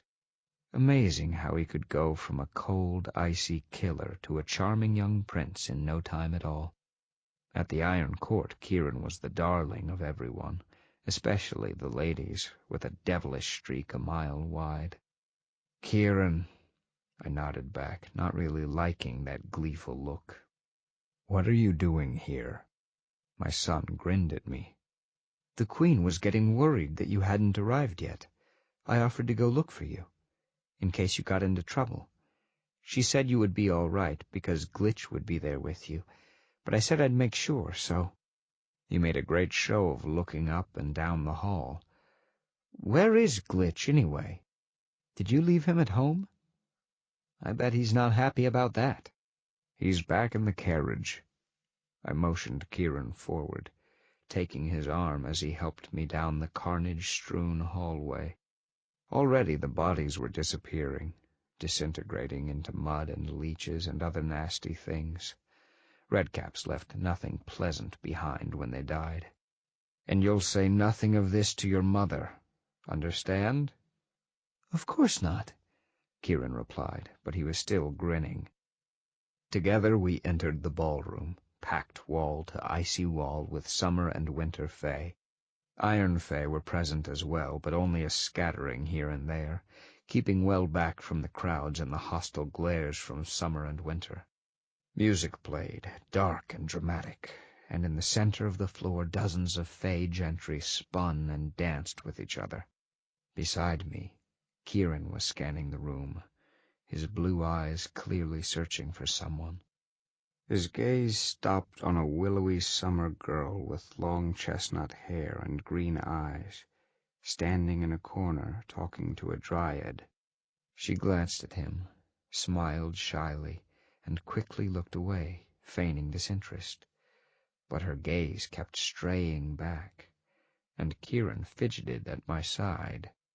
"Kieran," I warned, and he grinned sheepishly, as if he'd been caught with his hand in the cookie jar. "Don't get any ideas. You know the rules here." He sighed, becoming sober in an instant. "I know," he murmured, turning away from the girl. "And it's not fair. Why should individuals have to bend to the prejudices between the courts?" "It is what it is," I replied as we made our way through the room, weaving through ranks of Fey gentry. They moved aside with looks of disdain and contempt. "And you won't be changing it, no matter how hard you try. It's been this way since the beginning of Faerie." "It never stopped you," Kieran said. His voice was calm and matter-of-fact, but I caught the hint of a challenge below the surface. That would have to end, here and now. I did not want my son getting ideas into his head that might kill him. I stopped, pulling him to a halt, and leaned close. My voice was low and rough as I met his eyes. "Do you really want to be like me?" He met my gaze for a few seconds, before lowering his eyes. "Forgive me, Father," he muttered. I spoke out of turn. He didn't look at me, but I continued to stare at him until he bowed and took a step back. "I will comply with your wishes, and the laws of this realm. I will not engage the summer or winter courts in anything beyond diplomacy." He finally looked up, his blue eyes hard as he met my gaze. "Now, if you will excuse me, Father, I will return to the Queen and inform her of your arrival." I nodded. It was a victory, but a hollow one. Kieran bowed once more and slipped away, vanishing into the crowd, the chill from his passing making me shiver. Alone in a crowded room, I found an isolated corner and leaned against the wall, watching the beautiful, dangerous, and volatile creatures around me with the barest twinge of nostalgia. Not long ago, I had been one of them. Then the crowd parted a bit, and through the sea of bodies I saw the dance floor. Megan, my beautiful, unchanged fairy queen, swirled around the room, as elegant and graceful as the gentry surrounding her. Holding her in his arms, as handsome and charming as he had been 20 years ago, was Puck. My stomach tightened, and I gripped my cane so hard my arm spasmed. I couldn't catch my breath. Puck and Megan glided around the floor, flashes of color among the other dancers, their eyes only on each other. They were laughing and smiling, oblivious to the crowd watching, and my slow death in the corner. I pushed myself from the wall and walked forward, shouldering my way through the crush, ignoring the growls and curses thrown my way. My hand reached under my cloak and grasped the sword hilt, welcoming the searing pain. I didn't know what I would do, nor did I care. My mind had shut off, and my body was on autopilot, reacting instinctively. If it had been anyone but Puck. But it was Puck, and he was dancing with my queen. Rage tinted my vision red, and I started to draw my sword. I couldn't beat Robin Goodfellow in a fight, and my subconscious knew I couldn't, but emotion had taken over, and all I could see was Puck's heart on the end of my blade. However, as I neared the floor, Puck spun Megan around, long silvery hair swirling about her, and she threw back her head and laughed. Her chiming voice hit me like a brick wall, and I stumbled to a halt, my gut clenching so hard I felt nauseous. How long had it been since I'd heard that laugh, seen that smile? As I watched them together, my former best friend and my fairy wife, the sick feeling spread to every part of my body. They looked natural together. Two otherworldly, elegant Fey, forever young, graceful and beautiful. They looked like they belonged. In that moment of despair, I realized I couldn't give her any of that. I couldn't dance with her, protect her, offer her eternity. I was human, destined to age, wither, and eventually die. I loved her so much. But would she feel the same when I was old and doddering, and she was still as ageless as time? My hand slipped off the hilt of my sword. Puck and Megan were still dancing, laughing, spinning about the room. Their voices stabbed at me, 1,000 needles piercing my chest. I turned and melted back into the crowd, left the ballroom and limped down the dark, icy corridors of the palace until I reached the carriage. Glitch took one look at my face and silently climbed out of the seat, leaving me in the shadows. Slumping forward on the bench, I put my face in my hands and closed my eyes, feeling completely and utterly alone.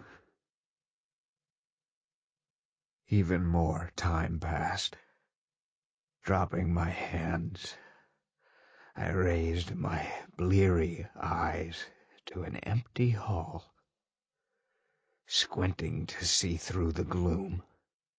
The light streaming in the windows behind me did little to chase back the shadows, but I was almost sure I had heard someone come in. One of the servants, perhaps come to check on the withered, gray-haired human, to make sure he hadn't fallen from his chair, or to help him totter back to his room, to curl up in his single bed, alone and pushed aside. Megan was gone. War had come to the Iron Kingdom at last, despite many years of peace, and the Iron Queen had gone to help the Summer King in the battle against Winter. Glitch was there beside her, commanding her army, and Kieran had become a monster on the battlefield, carving through enemy ranks with the icy sword that had once belonged to me. Most of the castle had gone to war, following their queen into battle.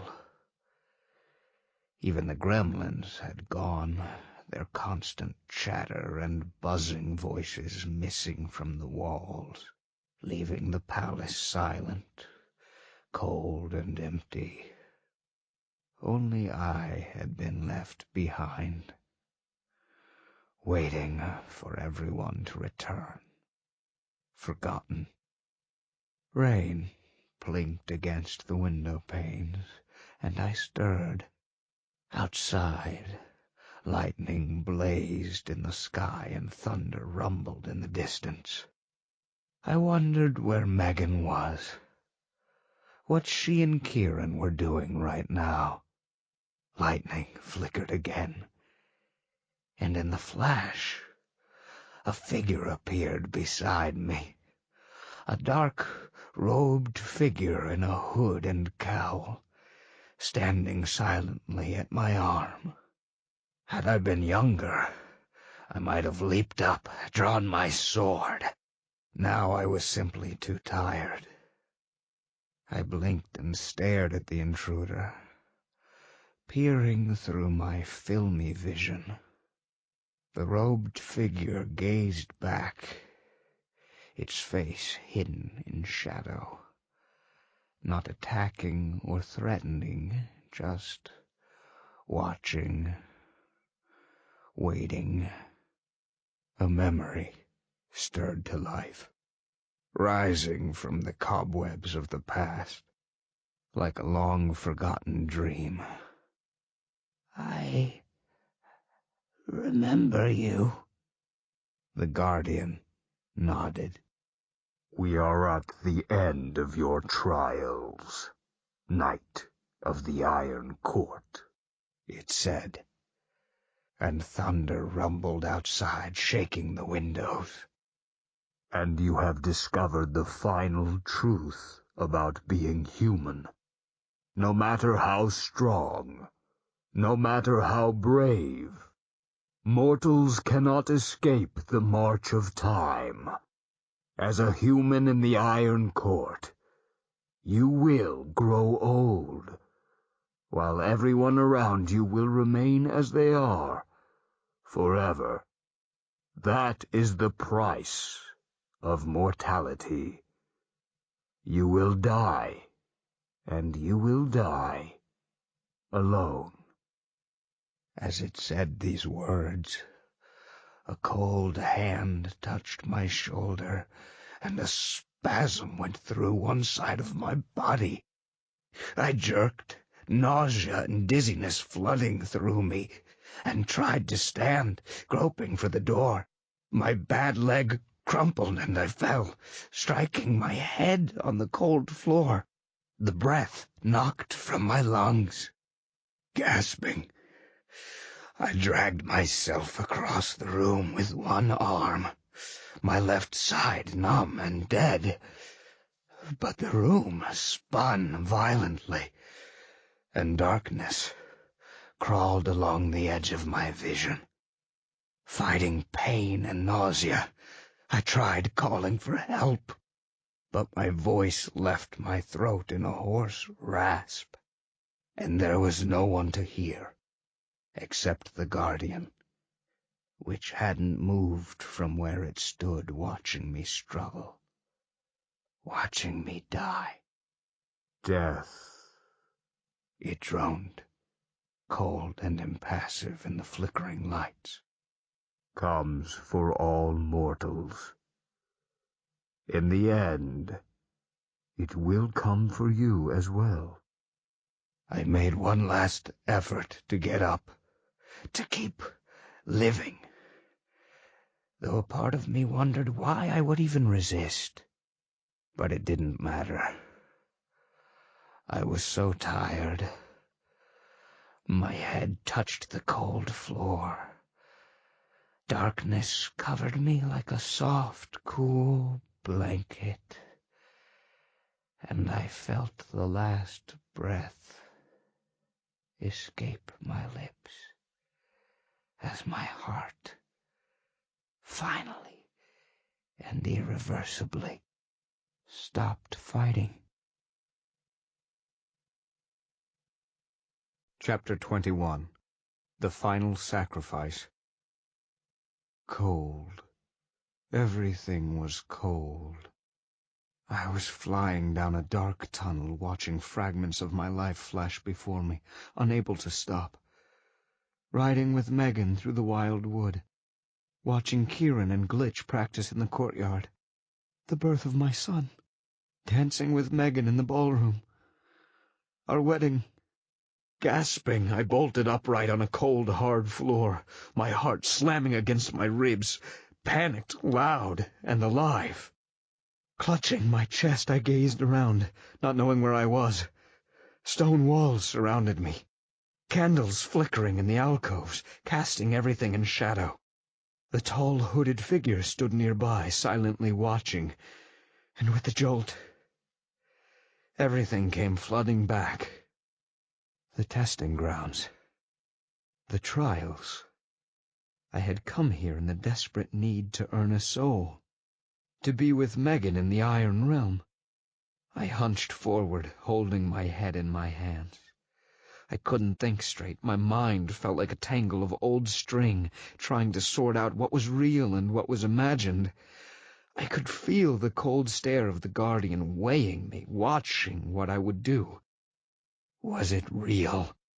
My voice came out hoarse and raspy, unfamiliar to me. Was any of it real? The Guardian watched me unmoving. It could be. Ash? Footsteps pounded toward me, and Puck came into view. For a moment I felt a stab of hatred as I gazed at my old nemesis, the memory of him and Megan dancing and laughing together raging in my mind. But then I paused. That hadn't happened. None of it had happened. My entire human life, my marriage, my wife and son. That was all an illusion. Damn it, Ice Boy! Puck panted as he jogged up. We were looking everywhere for you. What happened? Did we miss the test? Is it done already? I gazed at him in disbelief. Seconds. Only a few seconds had passed, but to me, it had been a lifetime. Gingerly I stood, drawing in a slow breath. My leg was straight and healthy, my eyesight clear and undimmed. When I looked at my hands, pale, smooth skin greeted my sight. When I'd become used to seeing wrinkles and age spots, I clenched my fist and felt the strength in my limbs. It is done, The Guardian intoned. the trials are complete. You have passed the gauntlet, Knight of the Iron Court.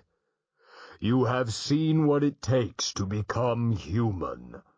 Weakness of the flesh, conscience, and mortality. Without these things, a soul would wither and die inside you. You have come far, farther than anyone before you. But there is still one final question. One last thing you must ask yourself before you are ready for a soul. Do you truly want one? What? Puck, coming to stand beside me, glared at the Guardian.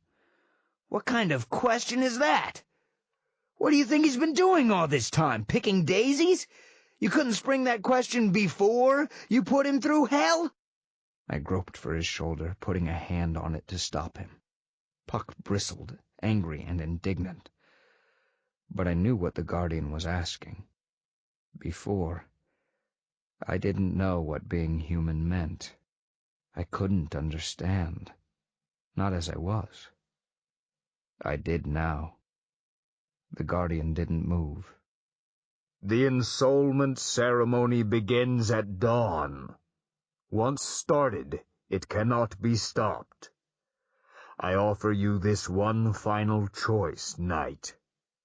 Should you wish it, I can unmake everything that happened to you, all memories of this place, everything you have learned, as if the trials never happened. You can return to winter with your friends, no different than you were before. An immortal, soulless Fey. Or you can claim your soul and keep everything that comes with it. Conscience, human weakness, mortality. The Guardian finally moved, switching its staff to the other hand, preparing to disappear. Whatever your decision, It continued, when you leave this place, you will never return. So choose wisely. I will return when you have decided which path you want to take. choice. I drew in a slow breath, feeling the promise that bound me, that oath I had made to Megan. Dissolve. I'd kept my vow. I had found a way to return to her, to be at her side without fear. I was free, and I had a choice. I didn't go back to my room, though I vaguely remembered where it was. Instead, I sought out the courtyard, found a stone bench beneath a withered tree, and watched the stars float through the end of the world. Mortal or fairy. Right now I was nothing. Balanced on the edge of humanity and soullessness, neither human nor fey. I was so close to having a soul, to finishing my quest and being with Megan. But if the future the Guardian had shown me was true, if I was destined to die, forgotten and alone, then was it worth that pain? I didn't have to go back to the Iron Realm. My vow had been fulfilled. I was free to do as I wished. There was no guarantee Megan would be waiting for me to come back, no assurance she wanted me to come back. I could return to the Winter Court with Ariella. It could be as it was before, if that was what I really wanted. Hey. Ariella's soft voice broke through my musings, and she joined me on the bench. So close our shoulders were touching. Puck told me about the last test, and the ceremony in the morning. I take it you haven't come to a decision yet. I shook my head, and her soft fingers brushed a curl from my forehead. Why are you still agonizing, Ash? She asked gently. You've come so far. You know what you have to do. This is what you wanted. I know. I slumped forward, resting my elbows on my knees. But Ari, that last test. Closing my eyes, I let the memories of another life wash over me. I saw my future with Megan, I said, opening my eyes to stare at my hands. I became human, and went back to the Iron Realm to be with her just like I wanted, and at first we were happy. I was happy. But then I trailed off, watching a blue comet soar lazily through the sky above. She never changed, I murmured at last. She and my son, they never changed, and I couldn't keep up with them. I couldn't protect her, couldn't fight beside her, and in the end, I was alone. Ariella was silent, watching me. I raked my hands through my hair with a sigh. I want to be with them, I admitted softly. More than anything, I want to see them again. But if that's my future, if I can't avoid what lies ahead... You're wrong, Ariella said, surprising me.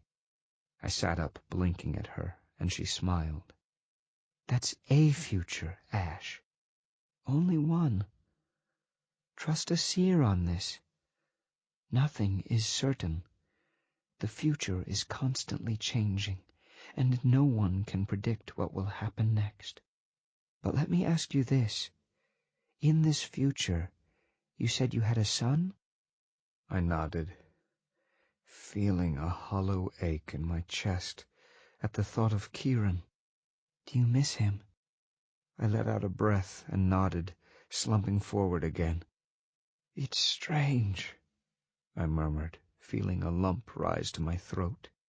He isn't even real, and yet I feel like he's the one who died. His existence was an illusion, but I knew him. I remember everything about him. And Megan... The lump grew bigger, and I felt my eyes stinging, moisture crawling down my cheeks. I could see Kieran's smile, feel Megan's breath against me as we slept. And though my head knew those memories were illusions, my heart violently rejected that thought. I knew them, every part of them. I remembered their joys, their sorrows, their triumphs and hurts and fears. They were real to me. My family. The admission was a mere whisper, and I covered my eyes with a hand. Megan, Kieran, I miss them. They were everything. I want them back. Ariella put a hand on my shoulder, easing me close. And even if that future came to pass, she murmured in my ear, would you want to miss it? Would you change anything, knowing how it will end?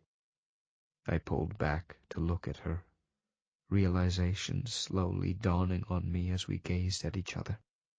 No, I muttered, surprising myself, because all the hurt, all the pain and loneliness and watching everyone leave me behind was overshadowed by the joy and pride I felt for Kieran, the deep contentment in Megan's arms and the blinding, all-encompassing love I had for my family. And maybe that was what being human was all about.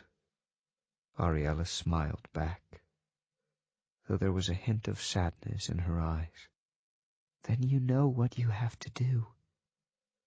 I pulled her close and gently kissed her forehead. Thank you, I whispered, though it was hard for me to say, and I could tell it surprised Ariella as well. The Fey never say thank you for fear it will put them in another's debt. The old Ash would never have let such a phrase escape his lips. Perhaps this was just a sign of how human I was becoming. I stood, pulling her up with me. I think I'm ready, I said, gazing back at the castle. My heart beat faster in anticipation, but I wasn't afraid. I know what I have to do. Then, said the Guardian, appearing behind us. let us not waste another moment. Have you made your decision, knight? I pulled away from Ariella and faced the Guardian squarely. Yes. And what have you decided? My soul. I felt a great weight lifted off my shoulders as I said this. No more doubts. No more agonizing. I knew my path, what I had to do. I choose humanity, and all that comes with it. Weakness, conscience, mortality. Everything. The Guardian nodded. Then we come to the end at last, and you will be the first to claim what you have always sought, Knight. Follow me.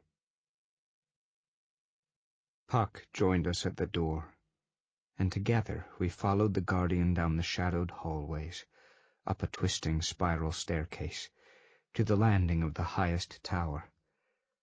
Through the door, the roof disappeared into open sky. Here, beneath the stars and constellations, where sparkling bits of moon rock drifted by, trailing silver dust, the Guardian walked to the center of the platform and turned, beckoning me with a pale hand. You have endured all of the trials, It said as I stepped forward. You have accepted what it means to be human, to be mortal. And without that knowledge, a soul could not live within you for long. You have passed, Knight. You are ready.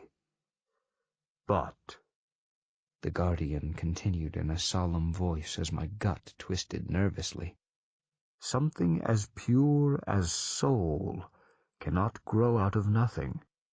One final sacrifice remains, though it is not yours to make. For a soul to be born within you, a life must be given, freely and without reservation. With this unselfish act, a soul can bloom from the sacrifice of one who loves you. Without it, you will remain empty. For a split second of blissful ignorance, the true meaning of what the Guardian said escaped me. Then the realization hit all at once, and an icy fist gripped my heart, leaving me numb. I stared at the Guardian for several heartbeats, horror slowly turning to anger. "Someone has to die for me," I whispered at last. The Guardian didn't move, and I felt a gaping hole tear open within, dropping me into blackness. Then all this was for nothing. Everything you threw at me, all I went through, was for nothing! Despair now joined the swirl of rage. I'd been through so much, endured so much, just to throw it away in the end. But this was something I could not allow. Never! I gritted out, backing away. I'll never let that happen. It's not your sacrifice to make, Ash.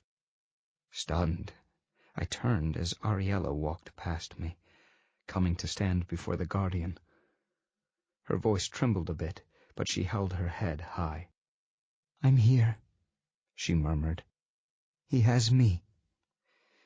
I'm willing to make that choice." "Ari," Puck breathed behind me. "No." I staggered toward her, panicked by what she was offering. My chest clenched in horror, in helpless desperation. It was the same feeling I'd had when I saw the wyvern strike her in the heart, when she lay dying in my arms, and I could only watch as she slipped away. This I could stop. This I would stop. "Ari, no!" I rasped, stepping in front of her. "You can't do this! If you die again—" "This is why I'm here, Ash." Tears filled her eyes as she turned to look at me, though she still tried to smile. "This is why I came. I was returned to life for this moment, my final task, before Fairy takes me back." "I won't accept that!" Desperately I grabbed her arm, and she made no move to pull away. The Guardian watched us, silent and unmoving, as I faced her, pleading. "Don't do this," I whispered. "Don't throw your life away. Not for me. Not again." Ariella shook her head. "I'm tired, Ash," she murmured, gazing right through me at something I couldn't see. "It's been Long enough. Behind me, Puck blew out a shaky breath, and I hoped he would protest as well, keep her from this insane plan. But Robin Goodfellow surprised me again, his voice subdued but calm. "I'm glad I got to see you again, Ari," he said. And from the tremor beneath the surface I could tell he was holding back tears. "And don't worry.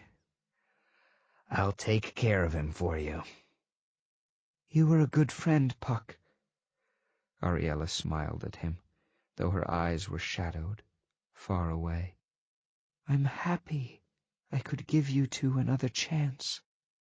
Feeling betrayed, I gripped her shoulders hard enough to make her wince, though she still didn't look at me. I won't let you go, I snarled, though my voice was beginning to crack. You can't do this. I'll keep you alive, by force if I have to. Prince.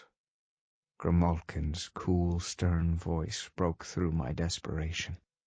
The word lanced into me, shimmering with power, compelling me to listen, to obey. I closed my eyes, fighting the compulsion, feeling my panic grow. The Ketshi was calling in his favor. Don't, Grimalkin. My words were a hoarse rasp through gritted teeth. "I will kill you if you order me. I swear I will." I would not force you, Grimalkin said in that same quiet, calm voice. But this is not your decision, Prince. It is hers. All I ask is that you let her make that choice. Let her choose her own path, as you have done. My composure broke. I fell to my knees with a sob, clutching at Ariella's dress, bowing my head. Please, I choked, tears streaming down my face. Ari, please. I'm begging you. Don't go. I can't watch you die again. I was already gone, Ash. Ariella's voice shook too, her hand resting against the back of my head. All we had was borrowed time. I sobbed, kneeling before her as her fingers stroked my hair. Let me do this, Ariella murmured. Her fingers slipped under my jaw, gently turning my face to hers. Let me go. I couldn't speak. Shaking, nearly blinded by tears, I let my hands fall to my lap. Ariella pulled away, but her palm lingered against my cheek for a silent moment. I caught the tips of her fingers at the end, felt them slip from my grasp. Remember me? She whispered. Then she turned and stepped toward the guardian, who raised a hand to guide her forward. It will not take long, It said, and I thought I heard a note of admiration in the impassive voice. Ariella nodded, taking a shaky breath as the guardian raised a hand to her forehead, brushing back her silver hair. Will it hurt? She whispered, so faint I barely caught it. The guardian shook its cowled head. No, It said gently, and a light began to form under its fingers, growing brighter with each passing second. there will be no pain, Ariella Tulerin. Never again. Close your eyes. She glanced at me. For a moment, she looked exactly as she had when I first met her, unbowed by sorrow, her eyes shining with joy. She smiled, a real smile of love and happiness and forgiveness. And then the light grew too bright to look at, and I had to turn away. Deep within me something stirred. The darkness that I'd kept locked away, the part of me that was all unseelie. Hate, violence, and black rage rushed to the surface with a roar, seeking to overwhelm me. But it was met by something bright and pure and intense, a miasma of light that seared away the darkness, filling every corner and expanding outward, until there was no place left for the blackness to hide. I shivered, reeling from the flood of light and color and emotion, not knowing how empty I had been until that moment. The brightness faded. I was kneeling on an empty platform at the end of the world.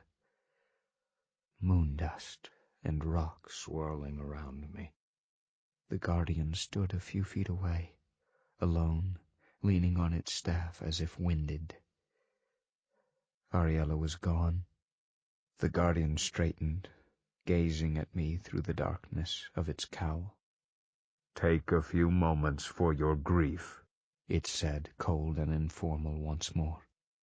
"When you are ready, meet me at the gates of the testing grounds. I have one last thing to give you before we part." I barely noticed when the guardian left. Numbly I gazed at the spot where Ariella had stood seconds before. Grimalkin had also disappeared, the parapet that held him empty and bare, as if he'd cleared out the second the ceremony was finished. I tried to be angry at the cat, but it was futile. Even if he hadn't come, Ariella would still have made her decision. I knew her well enough to know she would have found a way. I couldn't muster any rage through the numbing grief weighing me down like a heavy blanket. Ariella was gone. She was gone. I had let her go again. A presence stepped up beside me, but it wasn't the guardian. "It wasn't your fault, Ash," Puck said quietly. "It never was. She made her choice a long time ago." I nodded, still not trusting myself to speak. Puck sighed, crouching next to me, gazing around the tower. "I don't know about you," he said, completely serious, "but I'm about ready to go home. Let's get Furball, check to see if the wolf is still alive, and get out of here." "Yeah," I muttered, without getting up. "Just give me a few minutes." "Right," Puck said, and I expected him to leave. He didn't, but settled on the ground beside me, crossing his long legs, and we gazed at the spot where Ariella had smiled at me and disappeared in a brilliant burst of light. As fitting an end as I could think of. After a moment, Puck put a hand on my shoulder. This time, I didn't brush it off. Chapter 22. The Return. Puck and I didn't speak as we walked through the empty, dark corridors of the testing grounds together, lost in our own thoughts. I glanced over once and saw him hastily wipe his eyes before quickly turning a corner. The hallways seemed emptier now, the shadows deeper, as we navigated the halls with one less than when we had started out. Ariella was gone. I didn't know how she'd done it, accompanying us, helping us, knowing all along that she wasn't coming back.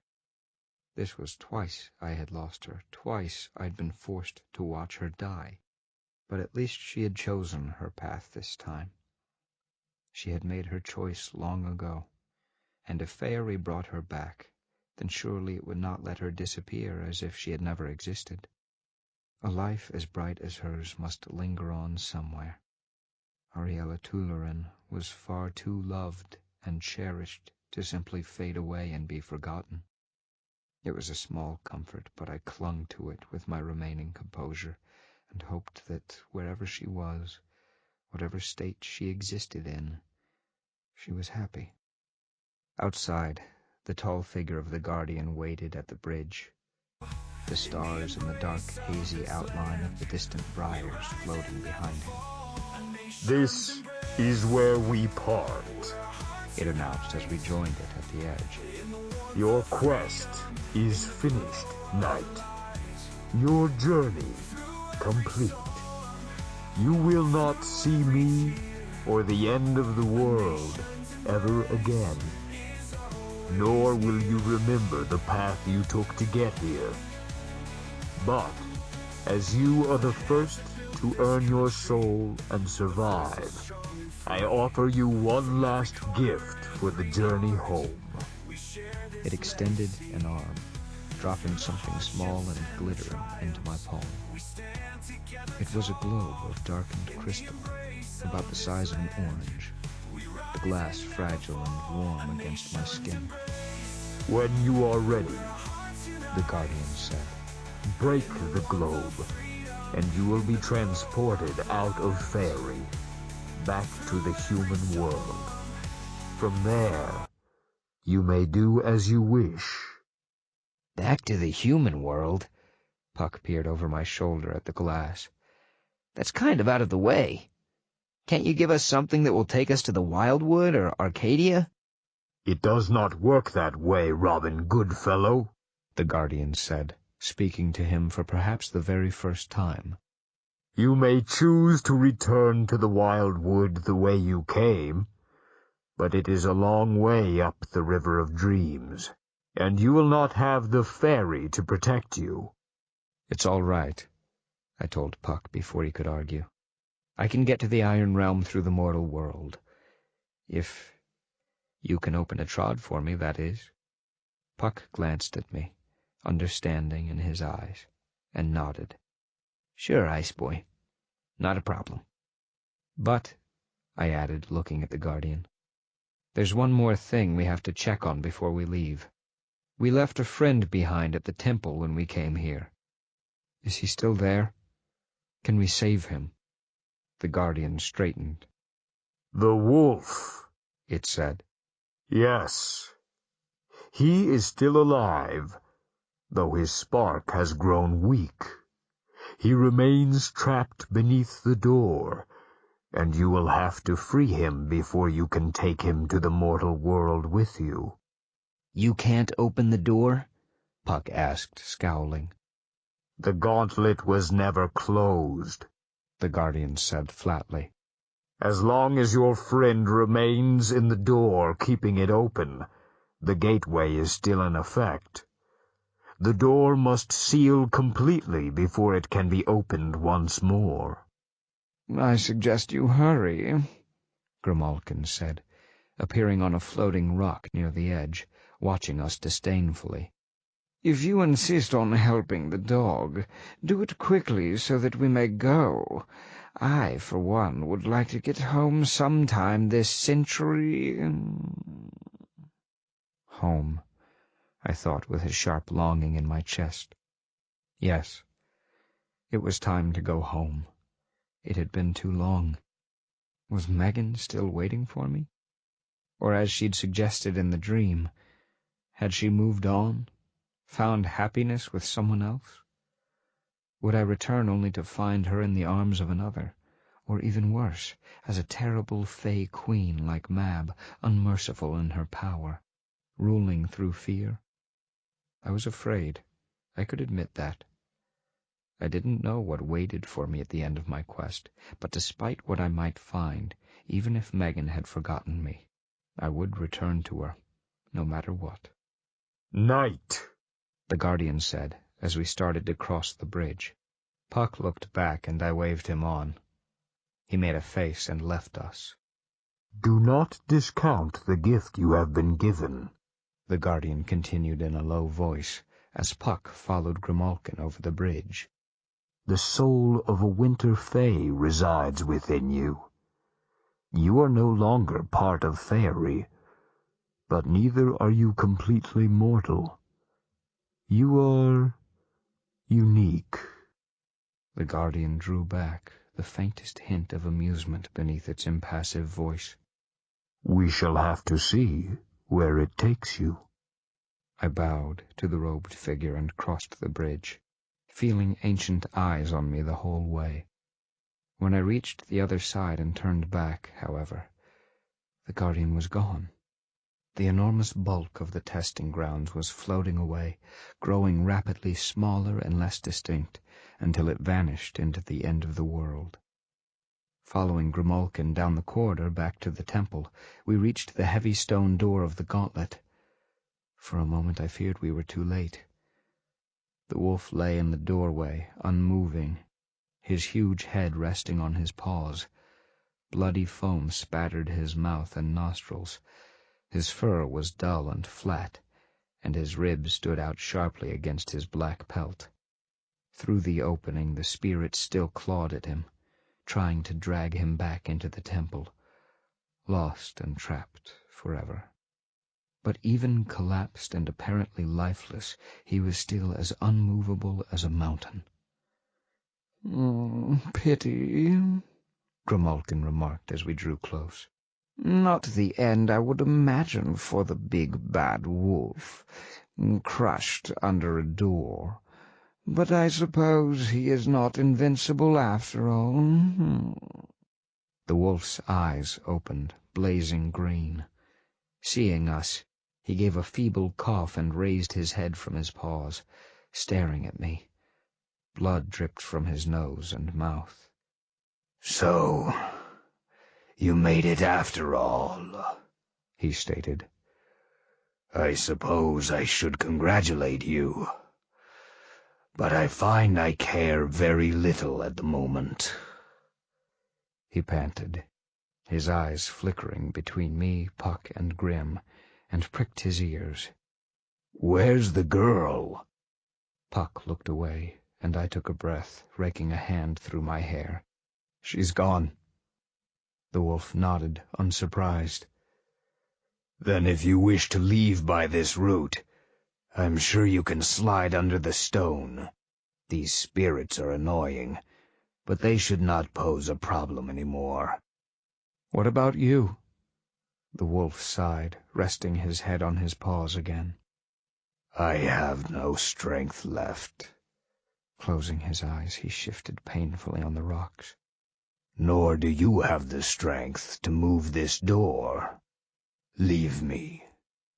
I clenched my fists. The memory of Ariella's sacrifice was still a painful burning in my chest. "No," I said, making the wolf crack open an eyelid. "I've already watched one friend die today. I will not lose another. Puck?" I stepped forward and put my shoulder against the bottom of the slab. "Come on, help me move this." Puck looked dubious, but he stepped up and braced himself against the rock, wincing as he tested it. Ugh! Are you sure about this, Ice Boy? I mean, you're human now. He trailed off at the look on my face. Right then. On 3. Hey, Wolfman, you're gonna help out too, right?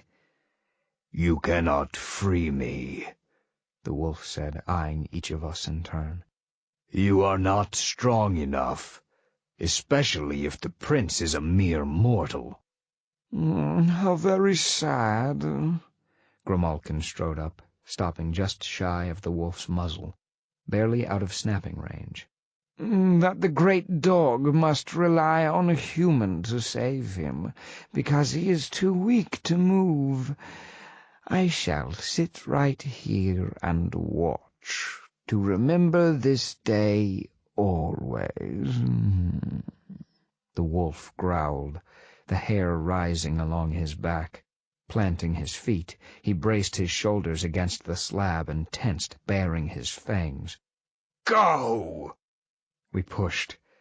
The stone resisted us, stubborn and unmovable. Even with the combined efforts of Puck and the exhausted wolf, it was too heavy, too massive for the 3 of us to move. "This isn't working, Prince," Puck said through gritted teeth, his face red from the strain. I ignored him, digging my shoulder into the rocky slab, pushing with all my might. It scraped painfully into my skin, but didn't move. On instinct, I opened myself up to the glamour around me, forgetting I was only human. I felt a shiver go through the air, a rush of cold, and suddenly the slab moved. Only a fraction of an inch, but we all felt it. Puck's eyes widened, and he threw himself against the rock, pushing with all his might, as the wolf did the same.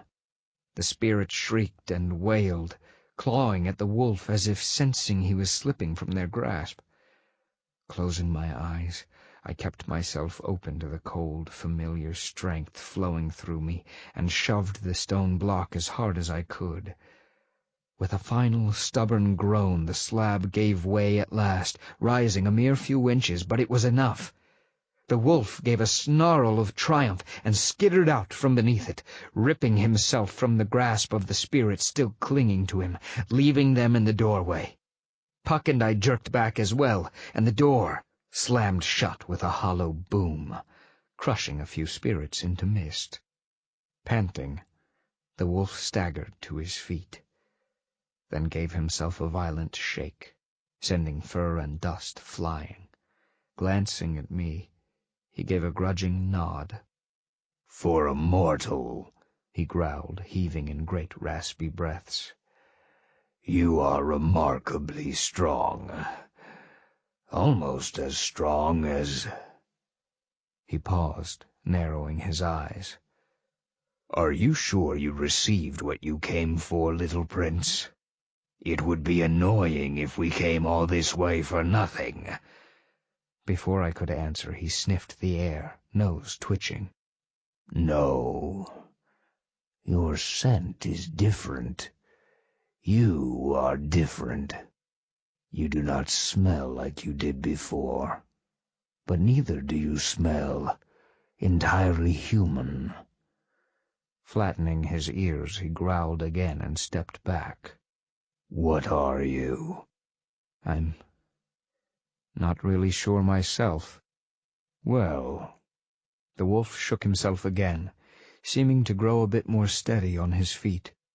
"Whatever you are, you did not leave me behind, and I will not forget that. If you are in need of a hunter or someone to crush your enemy's throat, you have only to call. Now—" He sneezed and bared his fangs, glaring around. "Where is that wretched feline?" Grimalkin, of course, had disappeared. The wolf snorted in disgust and began to stalk away. But with a shiver and a loud grinding noise, the stone door started to rise. We tensed, and I dropped a hand to my sword, but the spirits on the other side of the door had disappeared. So had the entire room. Instead, a long, narrow hallway stretched out beyond the frame, empty and dark, fading into the black. The cobwebs lining the walls and the dust on the floor were thick and undisturbed, as if no one had walked this way in centuries. The wolf blinked slowly. "Magic and parlor tricks," He sighed, curling a lip.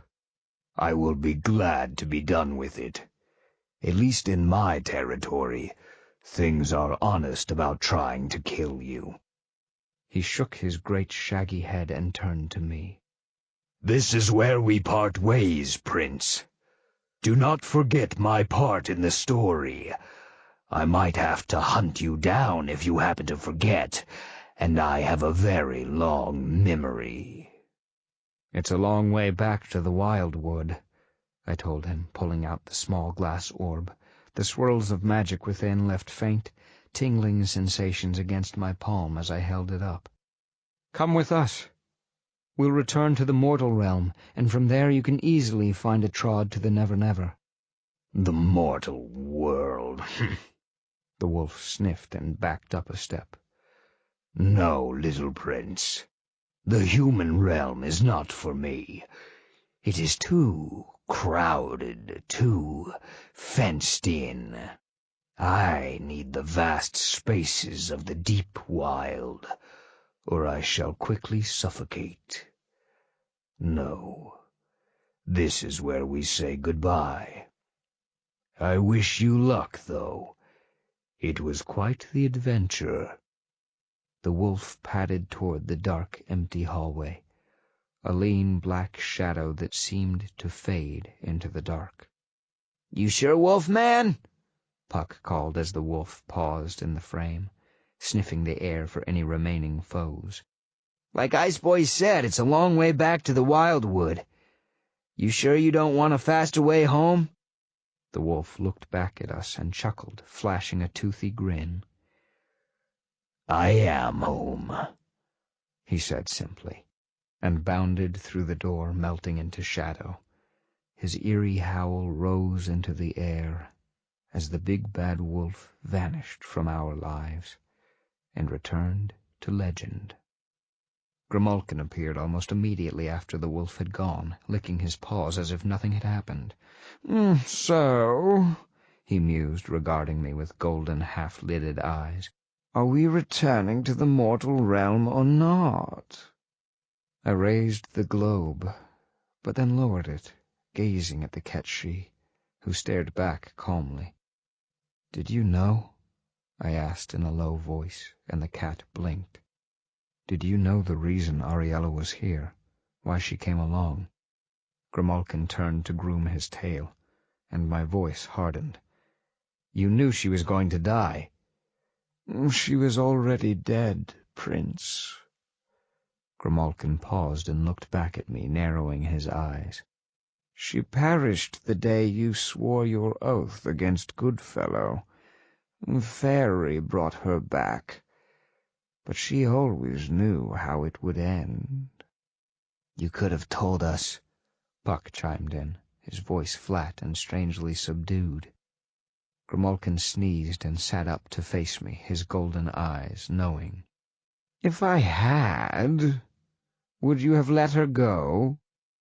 Neither of us answered, and the cat nodded at our silence. "We are wasting time," he continued, waving his tail as he stood. "Let us return to the mortal world so that we may be done with this.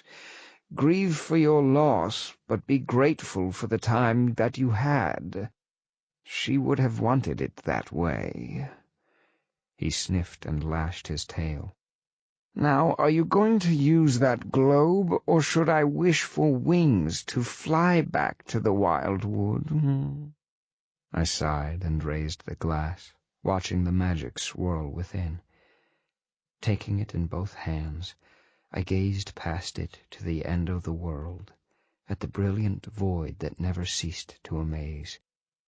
With a deep breath, I brought my hands together and crushed the glass between them, releasing the magic into the air. It expanded outward in a burst of light, engulfing us, and for a moment, everything went completely white. The light faded, and the sounds of the human world began. Car engines and street traffic, honking horns, and the shuffle of feet over pavement. I blinked and gazed around, trying to get my bearings. We were in a narrow alleyway between two large buildings, overflowing dumpsters and heaps of trash lining the walls. A ragged lump in a cardboard box stirred, mumbled sleepily, and turned its back on us, frightening a large rat that went scurrying over the wall. "Oh, of course."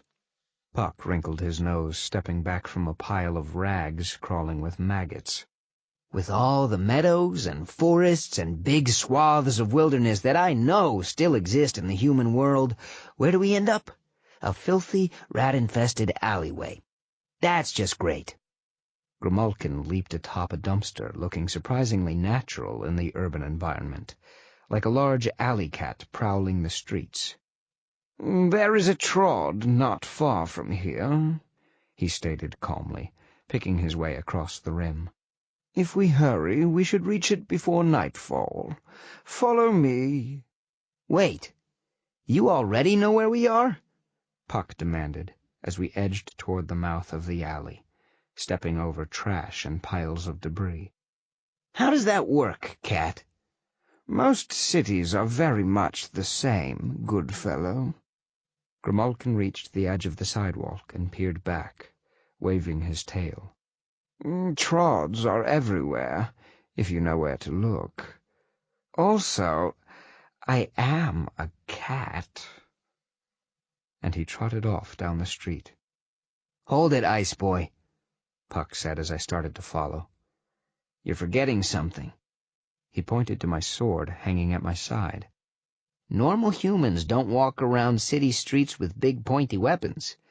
Or if they do, they tend to draw unwanted attention. Better give it to me for now. At least until we reach the Wildwood." I hesitated, and Puck rolled his eyes. "I swear I'm not going to lose it, or drop it in the gutter, or give it to a homeless guy. Come on, Ash. This is part of being human. You have to blend in." I handed the belt and sheath over reluctantly, and Puck looped it around one shoulder. "There, that wasn't so bad, was it?" "If you lose that—" Yeah, you'll kill me. Old news, Ice Boy." Puck shook his head and motioned me forward. "After you."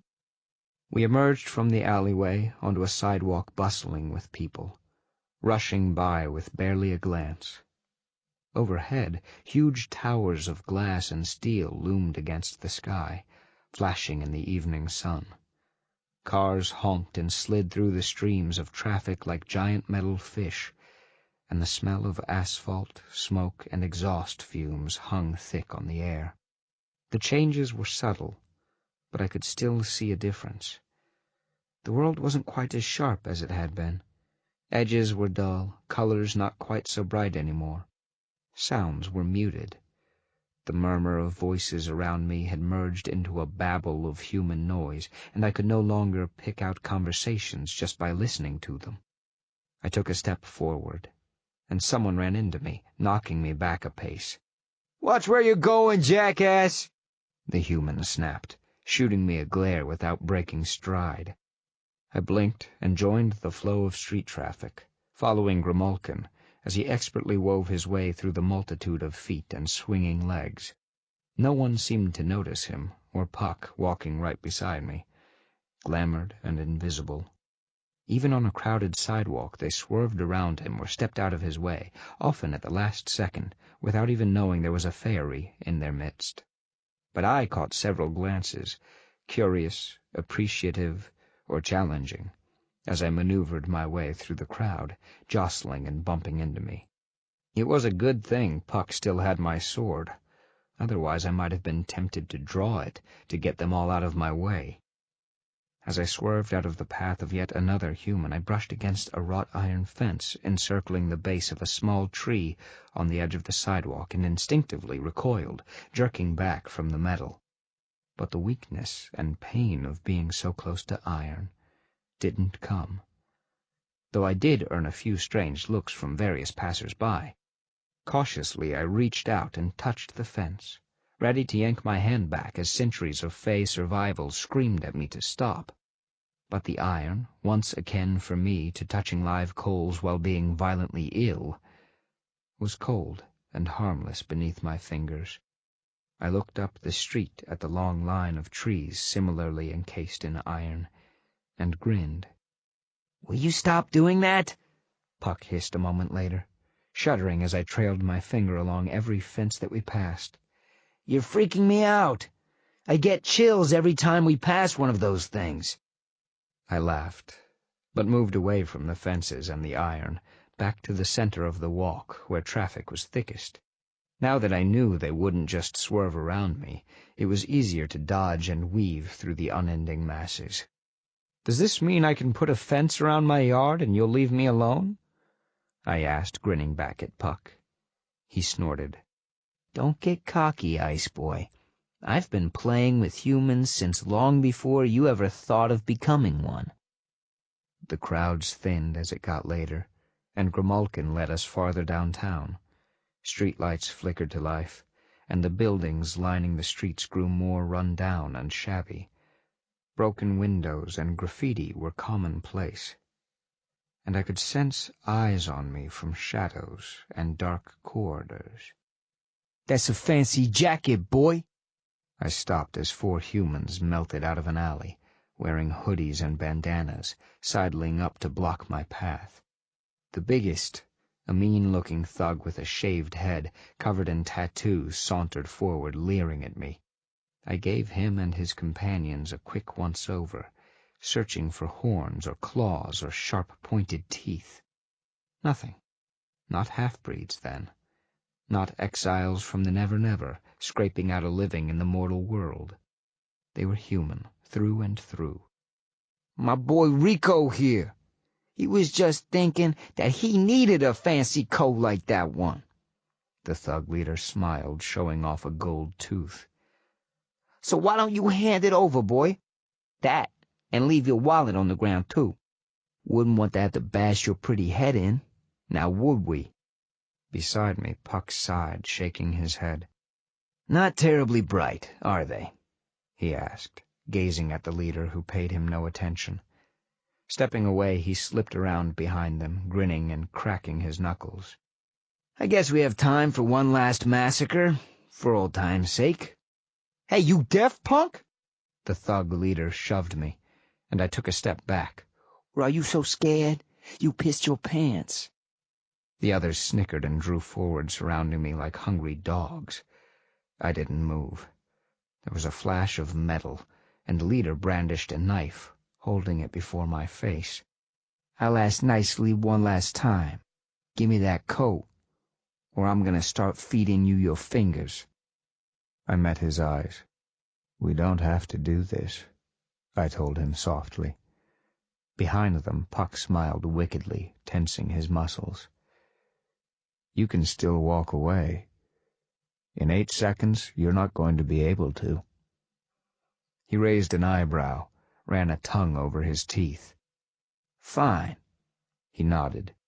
We'll do this the hard way. And he slashed at my face.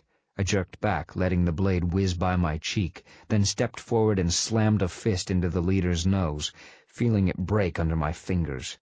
He reeled back with a shriek, and I whirled toward the second thug who was lunging at me from the side. Time seemed to slow. In my peripheral vision, I saw Puck loom up behind the 2 remaining thugs and knock their heads together, dropping his glamour as they staggered and turned around. His mocking laughter rang out over the howls and curses of his opponents. I dodged the knife of my second foe and kicked him in the knee, hearing it snap as he crashed to the ground. The thug leader was still bent over, holding his nose. Suddenly he circled, dropping the knife, reaching for something at the small of his back. I lunged forward as he brought up the gun, a dull black pistol, catching the inside of his wrist just as a roar of gunfire nearly deafened me. A twist, a snap, and the thug screamed, the deadly weapon clattering to the ground. Slamming him into a wall, I put my arm to his throat and shoved hard, seeing his eyes widen and his mouth gape for air. My adrenaline was up, my ears rang from the gunfire, and the sudden brush with death made my soul cry out for blood. This human had tried to kill me. He deserved no less himself.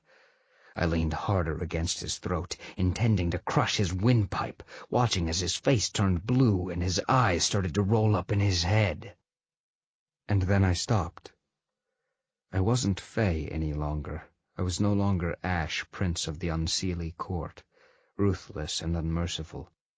If I killed this human, I would only be adding his death to my long list of sins. Only this time, I had a soul that could be tainted by needless killing and bloodshed.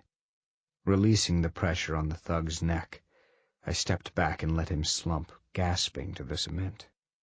A quick glance in Puck's direction showed the red-haired Fey surrounded by 2 moaning humans cradling their heads, while Puck looked on smugly. Satisfied, I turned back to the leader. Get out of here, I said quietly. Go home. If I see you again, I won't hesitate to kill you. Cradling his broken wrist, the thug fled, his 3 companions limping after him. I watched them until they disappeared around a corner, then turned back to Puck. He grinned, rubbing a hand over his knuckles. Well, that was fun. Nothing like a good bare-fisted knockdown, drag-out brawl to get the blood pumping. Though I will admit, I thought you were gonna kill the guy after he shot at you. You feeling all right, Ice Boy? I'm fine. I looked at my hands, still feeling the human's blood pumping under my fingers, knowing I could have ended his life, and smiled. Never better. Then if you two are quite finished starting random brawls in the middle of the street... Gromolkin appeared on the hood of a car, staring at us reproachfully. Perhaps we can move on. He led us down another long alley until we came to a faded red door in the bricks. Beside the door, a sign on a barred, grimy window read, Rudy's Pawn Shop. Guns, gold, other. A brass bell tinkled as we pushed our way inside, revealing a tiny shop crammed floor to ceiling with junk. Stereos sat on dusty shelves next to racks of televisions, car radios and speakers. One whole wall was dedicated to guns protected by high counters and a blinking security camera. Racks of video games were displayed prominently, and a glass case near the front sparkled with a fortune's worth of gold. Necklaces, rings, and belt buckles. A lone, pudgy figure was leaning against the glass case, playing solitaire and looking bored, but he glanced up when we came in. Pale ram's horns curled back from the sides of his head, and his arms gathering up the cards were exceptionally shaggy. For a human, anyway. But not for a satyr. Or a half-satyr, I realized as we drew closer. He wore a stained T-shirt and tan shorts, and his skinny legs, though hairy, were decidedly human. "Be right with you," he grunted as we approached the counter. "Just give me a second to—" He stopped, really looking at us. Puck grinned at him, and he paled, breathing out an expletive. Oh, sorry, Your Royalness. I didn't realize. I don't get many full-bloods through here. I mean—" He swallowed, going even paler as Puck continued to smile at him, obviously enjoying himself. "What can I get for you today, sir?" Hello, Rudy. Gromolkin leaped onto the counter, and the half-satyr yelped, stumbling back. I see you are still limping along with this fire hazard you call a store. Oh, wonderful! Rudy gave the cat a sour look, grabbing a cloth from below and wiping the countertop. Look who's here. Back to plague me again, are you? You know that information you traded nearly got me killed? You wanted the location of the giant ruins. I gave it to you. My end of the bargain was upheld. I thought they were deserted. You didn't say they were still occupied. You did not ask if they were. While they were talking, I took the moment to look around the store, fascinated by all the mortal items hanging on racks and from the shelves. I knew what they were, of course, but this was the first time I could really touch them without fearing the burn of metal. Wandering behind the weapons counter, I gazed at all the different guns and firearms lining the walls. So many different types. There was so much I didn't know about the mortal world. I would have to remedy that soon. Gromolkin sniffed, his voice drifting back from the counter. If one is going to go traipsing around ancient giant ruins, hunting for treasure, one should first make sure they are abandoned. In any case, it matters not. I believe we still have unfinished business. Fine. Rudy waved his arm dismissively. Fine. Let's get it over with. I assume you want something from the back? Is that it? Hey! He yelped suddenly, as I grabbed a pistol from the rack of guns, the same kind that had been fired at me before. Careful with that! Jeez! Since when can fairies handle guns anyway? Ice Boy? Puck grimaced at me, looking nervous. Come on. Let's not freak out the nice gun dealer. We're almost home. I replaced the gun and walked back to the front, where Rudy eyed me suspiciously. Right. So you need something from the special room, is that it? I've got monkey paws and hydra poison and a pair of cockatrice eggs. Came in yesterday. Spare us your dealings with the goblin market, Grimalkin interrupted. We need to use the door to the wildwood. Door? Rudy swallowed, looking at each of us in turn. I don't know of any door. Liar, Grimalkin stated, narrowing his eyes. Do not seek to deceive us, half-breed. Who do you think you are speaking to? It's just... Rudy lowered his voice.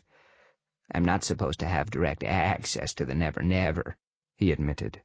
You know how the courts are. If they find out that a stinking half-breed owns a trod, they'll turn me into a goat and feed me to the redcaps. You owe me, Grimalkin said bluntly. I am collecting that debt now. Either give us access to the trod, or I will turn Robin Goodfellow loose in your store, and then we will see how much of it is left to protect. Goodfellow? Rudy's face turned the color of old glue. He glanced at Puck, who grinned and waved cheerfully. Sure, he whispered, moving away from the counter in a daze. Follow me. He unlocked a door and led us into an even smaller, more crowded room. Here the merchandise lining the walls and piled in corners was even stranger than the stock outside, but more familiar to me. Basilisk fangs and wyvern stingers, glowing potions and toadstools of every color. A huge tome of puckered flesh rested beneath a headdress made of griffin feathers. Rudy maneuvered through the clutter, kicking things out of the way, until he came to the back wall and pushed back a curtain. A simple wooden door stood on the other side. "Open it," Grimalkin ordered. Sighing, Rudy unlocked the door and pushed it open. A cold breeze, smelling of earth and crushed leaves, fluttered into the small room, and the gray, murky expanse of the wildwood came into view through the frame. Puck blew out a long breath. There she is, he sighed, sounding wistful. Never thought I'd be so happy to see her again.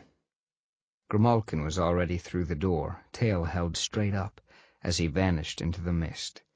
Hey! Rudy called, frowning through the doorway. No more favors, okay, cat? We're even now, right? He sighed, and eyed us as we started to follow. I'd appreciate it if this didn't get out, your highnesses.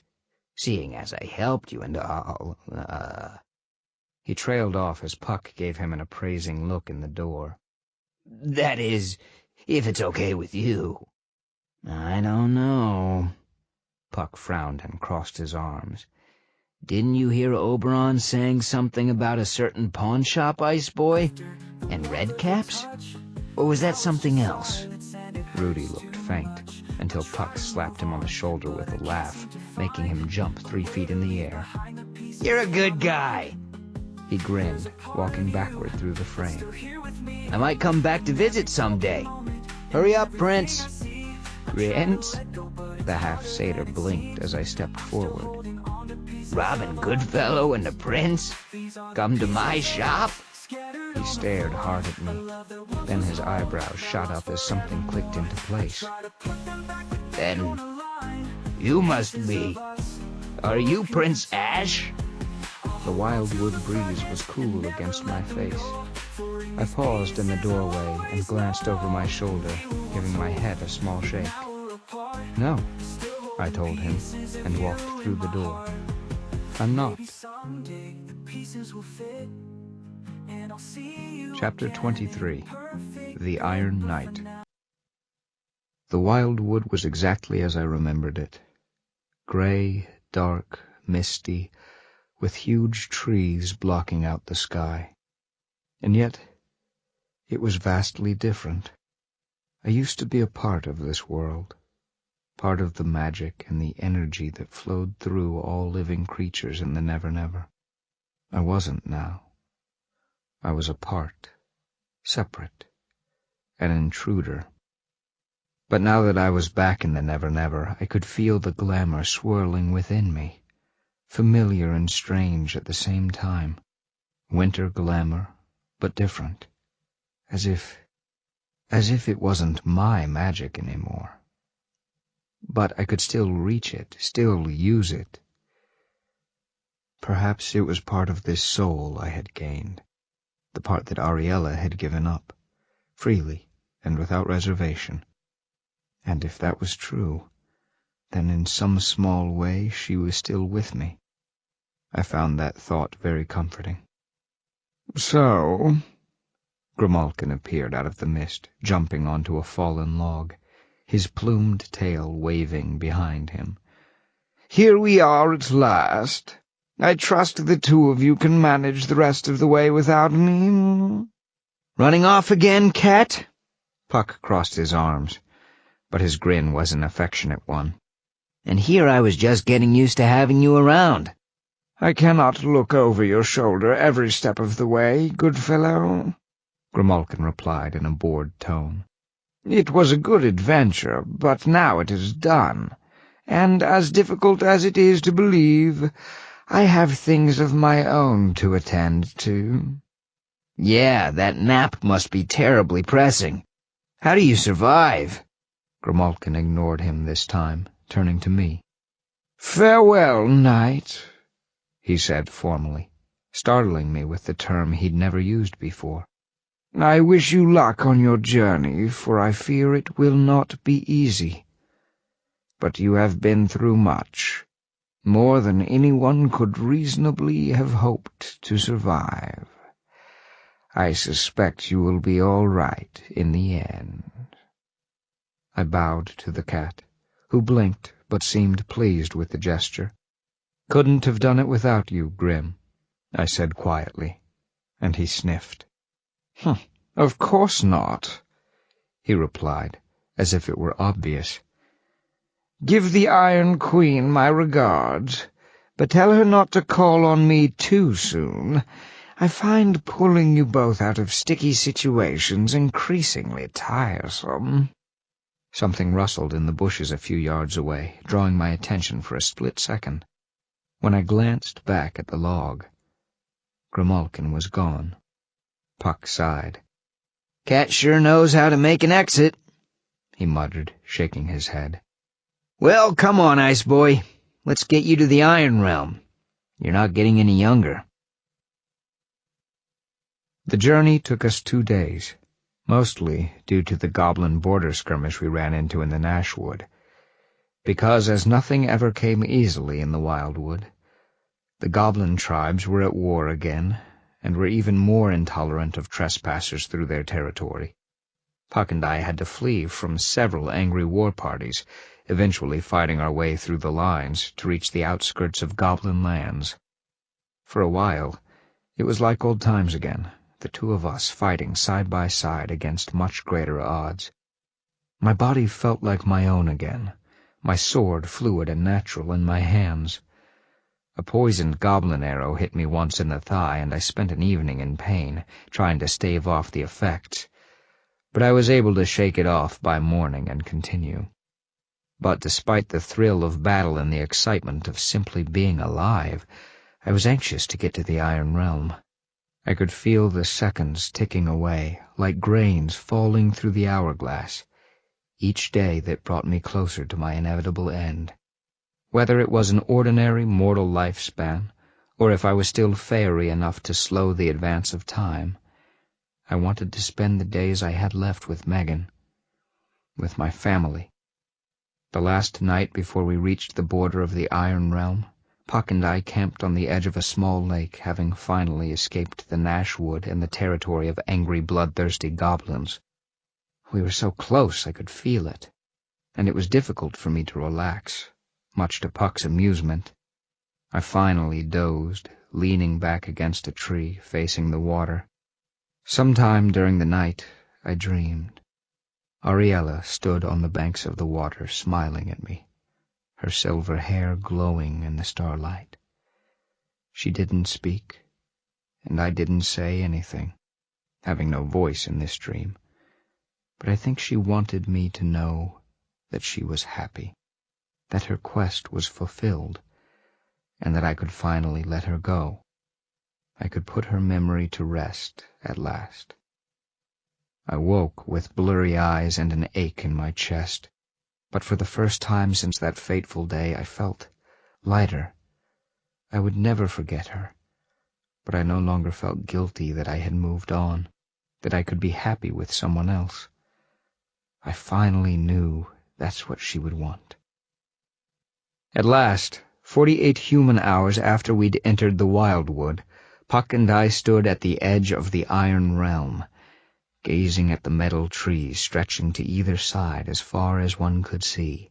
It seemed the Never Never itself had done its best to separate from the Iron Kingdom, for a great chasm ran between the wildwood and the Iron Queen's territory, the earth having fallen away.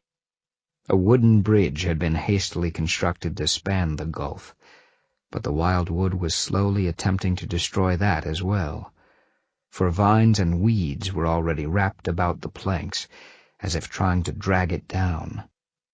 Puck and I stopped at the edge of the bridge. "Well, here we are," the summer jester sighed, scrubbing the back of his head while eyeing the forest. "Home sweet home for you, Ice Boy, strange as it is to think about that. Sure you can make it to Moitira on your own? I really don't know where it's located from here." "It doesn't matter," I said, gazing into the glimmering forest of steel. Not long ago the sight of it had made my stomach recoil. Now it churned with excitement. "I'll find it." "Yeah, I've no doubt you will," Puck sighed, crossing his arms. "Anyway, you probably won't see me for a while, Ice Boy. The thought of returning to summer just isn't as appealing as it once was. Maybe it's time for a road trip." He flung out his arms dramatically.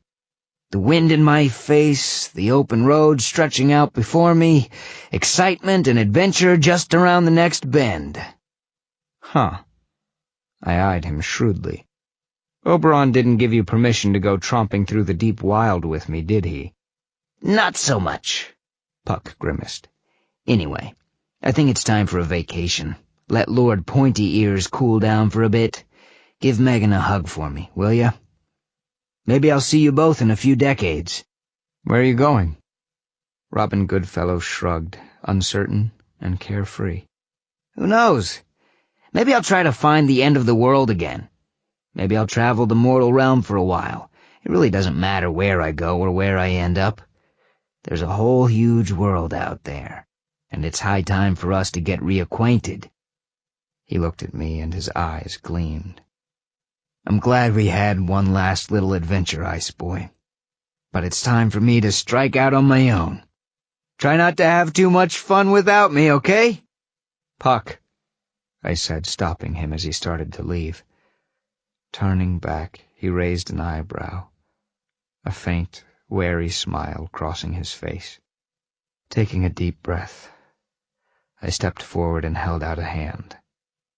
Puck blinked, then very seriously reached out and gripped my palm, squeezing hard as I did the same. Good luck, I said quietly, meeting his eyes. He grinned, not one of his leering, mocking smiles, but a real one. You too, Ash. If you're ever in Tir na Nog, say hi to Mab for me. Puck laughed, shaking his head as he backed away. Yeah, I'll be sure to do that. On the other side of the bridge, he raised one hand in a salute as glamour shimmered through the air. See you around, Ice Boy. A ripple of magic, and Puck's form twisted and shrank into a huge black raven, beating the air with powerful wings. With a raucous caw, he rose above me, shedding glamour and feathers, and spiraled away over the trees until he became a tiny black dot on the horizon and disappeared. I smiled, turned my back on the wild wood, and crossed the bridge, slipping into the Iron Kingdom, alone. Epilogue. The Iron Queen. My name is Megan Chase, monarch of Moy Torda, sovereign of the Iron Territories, and queen of the Iron Fey, and whoever said kings and queens had it easy certainly didn't know what they were talking about. The throne room of the Iron Palace was filled to capacity again, and the murmur of voices along the walls was a constant buzz in my mind. Today was going to be another long day.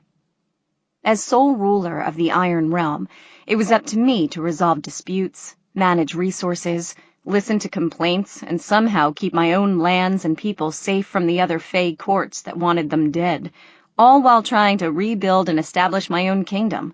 I wasn't complaining, but it seemed a lot to ask of a once normal 17-year-old who had only recently inherited an entire realm of Iron Fey, and, admittedly, some days were more trying than others. I shifted on my throne, a great monstrosity of wood and iron, made no more comfortable by the thick cushions I was sitting on. At first, I jokingly suggested using a lazy-boy recliner for these long hearings, but that was rather fervently vetoed by both Glitch and my chief advisor, a pack rat named Fix. The Iron Queen had to appear strong and imposing, they said, even while sitting down. At least in public, the Iron Queen had to seem invulnerable. I suppose to them, invulnerable meant rigid and uncomfortable. At least that's what my back thought. This is the Iron Kingdom, I thought during a short break in the hearings. This doesn't have to be so old-fashioned. I bet I can get Diode to set it up so that some of these petitions come in by email or something. Another petitioner approached, a wire nymph whose territory rested very close to Tir na Nog and the Winter Court. I listened patiently as she poured out the latest development, groups of winter knights terrorizing the tribes that sat closest to the border. I'd have to speak to Mab about that, make sure her court was following the treaty agreement as well. That was going to be loads of fun. The Winter Queen already hated me for being Oberon's daughter, and now that I was a queen as well, the look in her eyes whenever she saw me was downright scary. Still, I was queen. I ruled a court, and by fairy law, the Winter Monarch would have to hear me out, whether she liked it or not. Alcalia, I said, making sure to remember the nymph's name. You were right to bring this to my attention. I'll speak to Queen Mab about it as soon as I am able. We are very grateful, Your Majesty, the wire nymph said, bowing as she was ushered away. I nodded at Fix, and he punched the request into my planner, adding it to the already lengthy list of things that needed doing. Let's take a break, I said, and stood up, feeling my back pop as I stretched. Fix chittered a question, the junk on his back swaying as he turned to me. We've been here nearly 4 hours, I replied. I'm hungry, I have a headache, and my butt has gone numb from sitting on that torture device. Let's pick back up in an hour, yes? Fix warbled in agreement, but at that moment the doors of the throne room swung open with a groan, and Glitch walked in. Scores of Iron Fey scurried aside as the first lieutenant marched down the aisle to the foot of the throne, his sharp face intense. Behind him, a robed, hooded figure matched his steps, cloak torn and dusty from travel, a dark cowl hiding its face. Majesty. Glitch bowed at the foot of the dais, and though his voice was solemn, I could sense my first lieutenant was trying hard not to smile. This traveler has come far to request an audience with you. I know you are very busy at the moment, but as he has come a great distance, perhaps you could hear him out. Glitch bowed again and backed away, melting into the crowd. I shot him a look, but he was staring straight ahead, giving nothing away. The first lieutenant normally didn't take it upon himself to show petitioners to the throne room, having other duties that kept him busy, like managing the army.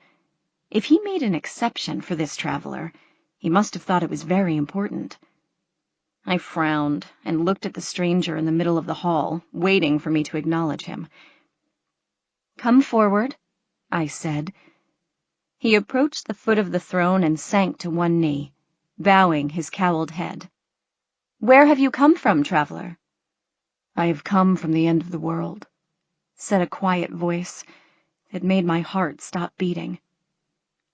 "From the River of Dreams, through the Gauntlet and the Briars and the Deep Wild, in order to stand before you today.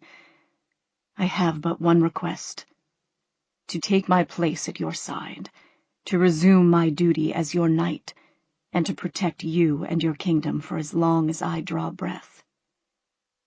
He raised his head and pushed back the hood, and a gasp went around the throne room. "I am still yours, my queen," Ash said, looking me straight in the eye. "If you'll have me." For a moment, the shock held me immobile. He couldn't be here. It was impossible. No normal Fey could set foot in the Iron Realm and live. And yet, here he was, looking tired and dusty and slightly ragged, but completely fine. "Ash," I whispered, stepping toward him in a daze. He didn't move, gazing up at me with those intense silver eyes I knew so well. Reaching down, I drew him to his feet, taking in the lean, muscular frame, the unruly black hair, covered in dust from his travels, the way he was looking at me, as if the entire court had disappeared and we were the only two people in the world. "You're here," I murmured, reaching out to touch him, hardly believing this was real. "You came back." Ash's breath hitched, and he put his hand over mine. "I came home." Our fragile composure shattered. I stepped into him, holding him tight, and he hugged me close as the room around us exploded with noise. Applause and cheers rose into the air, but I barely heard any of it. Ash was real. I could feel his breath on my neck, feel his heart pounding with mine. I didn't know how he could be here. It should have been impossible, but I didn't want to face that now. If this was a dream, I wanted to have one perfect moment of happiness before reality intruded, and I'd have to let him go. Finally, I pulled back to look at him, running a palm over his cheek, as he gazed at me with those eyes I could lose myself in. And I finally voiced the question that I had been dreading, not sure I wanted to know the answer. "How?" Amazingly, Ash smiled. "I told you I'd find a way, didn't I?" He chuckled at my disbelief, and I could sense the secret pride, the knowledge that he had set out to do something impossible and had succeeded. Taking my hand, he guided it to his chest, where I could feel his heartbeat thudding against my palm. "I became human. I went to the ends of the Never-Never and found my soul." "What?" I pulled back to look at him, really look at him. He did seem a little different than before. Maybe his features were a little less sharp, and he wasn't quite as cold. But he still had those intense silver eyes, that same unruly hair. He might have been human now, but he was still Ash, still the same person I'd fallen in love with, loved still with my entire heart. And if he had really found a soul and become human, we can be together. We can be together without fear of anything now. He really did it. Ash blinked under my scrutiny. "Do I pass?" he almost whispered. "Wait a minute." Frowning slightly, I reached up and brushed his hair back, revealing a graceful, pointed ear. "If you're human, how do you explain that?" Ash grinned. His eyes sparkled, and I could suddenly see the soul shining through, bright and pure and beautiful. "Apparently, I have a little Fey magic still left in me," he said, running his fingers through my hair, stroking my cheek with his thumb. "Enough to keep up with the rest of Faerie, anyway. maybe enough to keep from growing old." He laughed softly, as if the very idea thrilled him. "Better get used to this face, Your Majesty. I plan to be here a long, long time. Probably forever." My eyes misted over, and there was a balloon in my chest, swelling with happiness, pushing away the darkness until there was no room for anything but joy.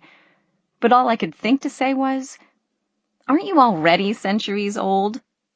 Ash lowered his head, drawing us even closer. "I went to the end of the world for you, and all you have to say is how well I've aged?" But his eyes danced, and he was still smiling. I decided I liked this Ash, this light, free creature, as if a soul had unlocked a part of him that hadn't been allowed to surface in the chill of the winter court. It made me feel I could tease him a little more. I didn't say anything about aging well. But at that moment, amid the cheers and whistles of the Iron Court, Ashelin Darkmere Talon gently took my face in his hands and covered my mouth with his own, beginning the first day of our forever exactly as he should. A warm wind howled through the branches of a certain hollow, rustling the leaves, whistling through the skeleton of an enormous reptile in the center of the glade. Sprawled in the grass in the center of the hollow, it seemed extraordinarily out of place, a token of death in the midst of so much life. Flowers carpeted the once muddy ground.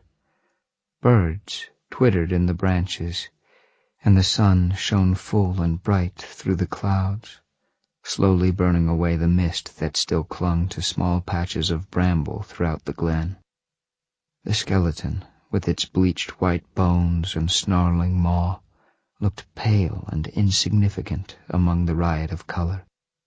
But nature was slowly doing its work. Moss and weeds were already creeping up the dead giant, and tiny flowers were just beginning to sprout through its rib cage, coiling delicate vines around the bones. In a few seasons it would be unrecognizable. A shadow melted out of the brambles, blinking as it stepped into the sun. A large gray cat with glowing yellow eyes. It padded its way across the hollow, past the slowly disappearing skeleton, until it reached the trunk of a great tree, white blossoms fully in bloom. Sitting down at the trunk, it curled its bushy tail around itself and closed its eyes, listening to the sound of the wind in the trees. A pair of blossoms swirled around it, teasing its long whiskers, and it appeared to smile. "I am happy that you have finally found peace." The branches above it rustled, sounding suspiciously like laughter. Standing, the cat raised its head, letting the breeze toss its coat, watching a petal dance on the wind.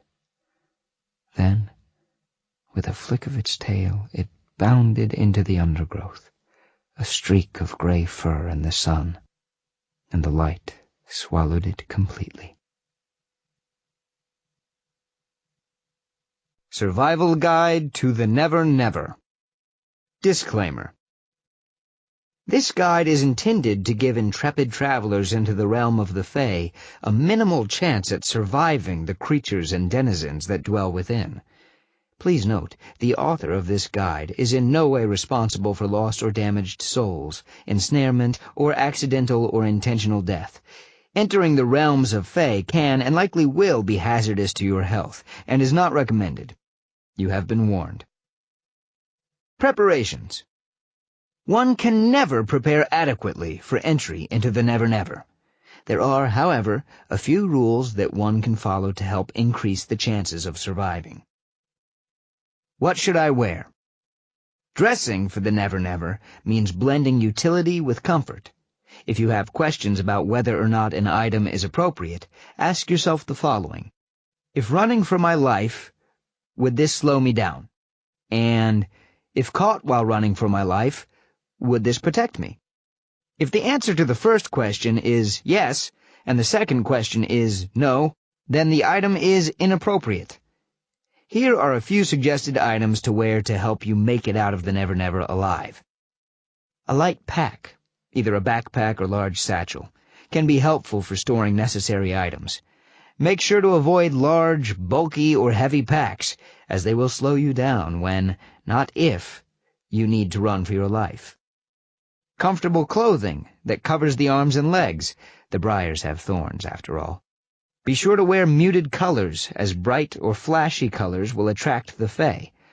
Layers are also strongly recommended, as the temperature can vary quite drastically from one part of the Never Never to the next. A protective charm may reduce the chances of being eaten.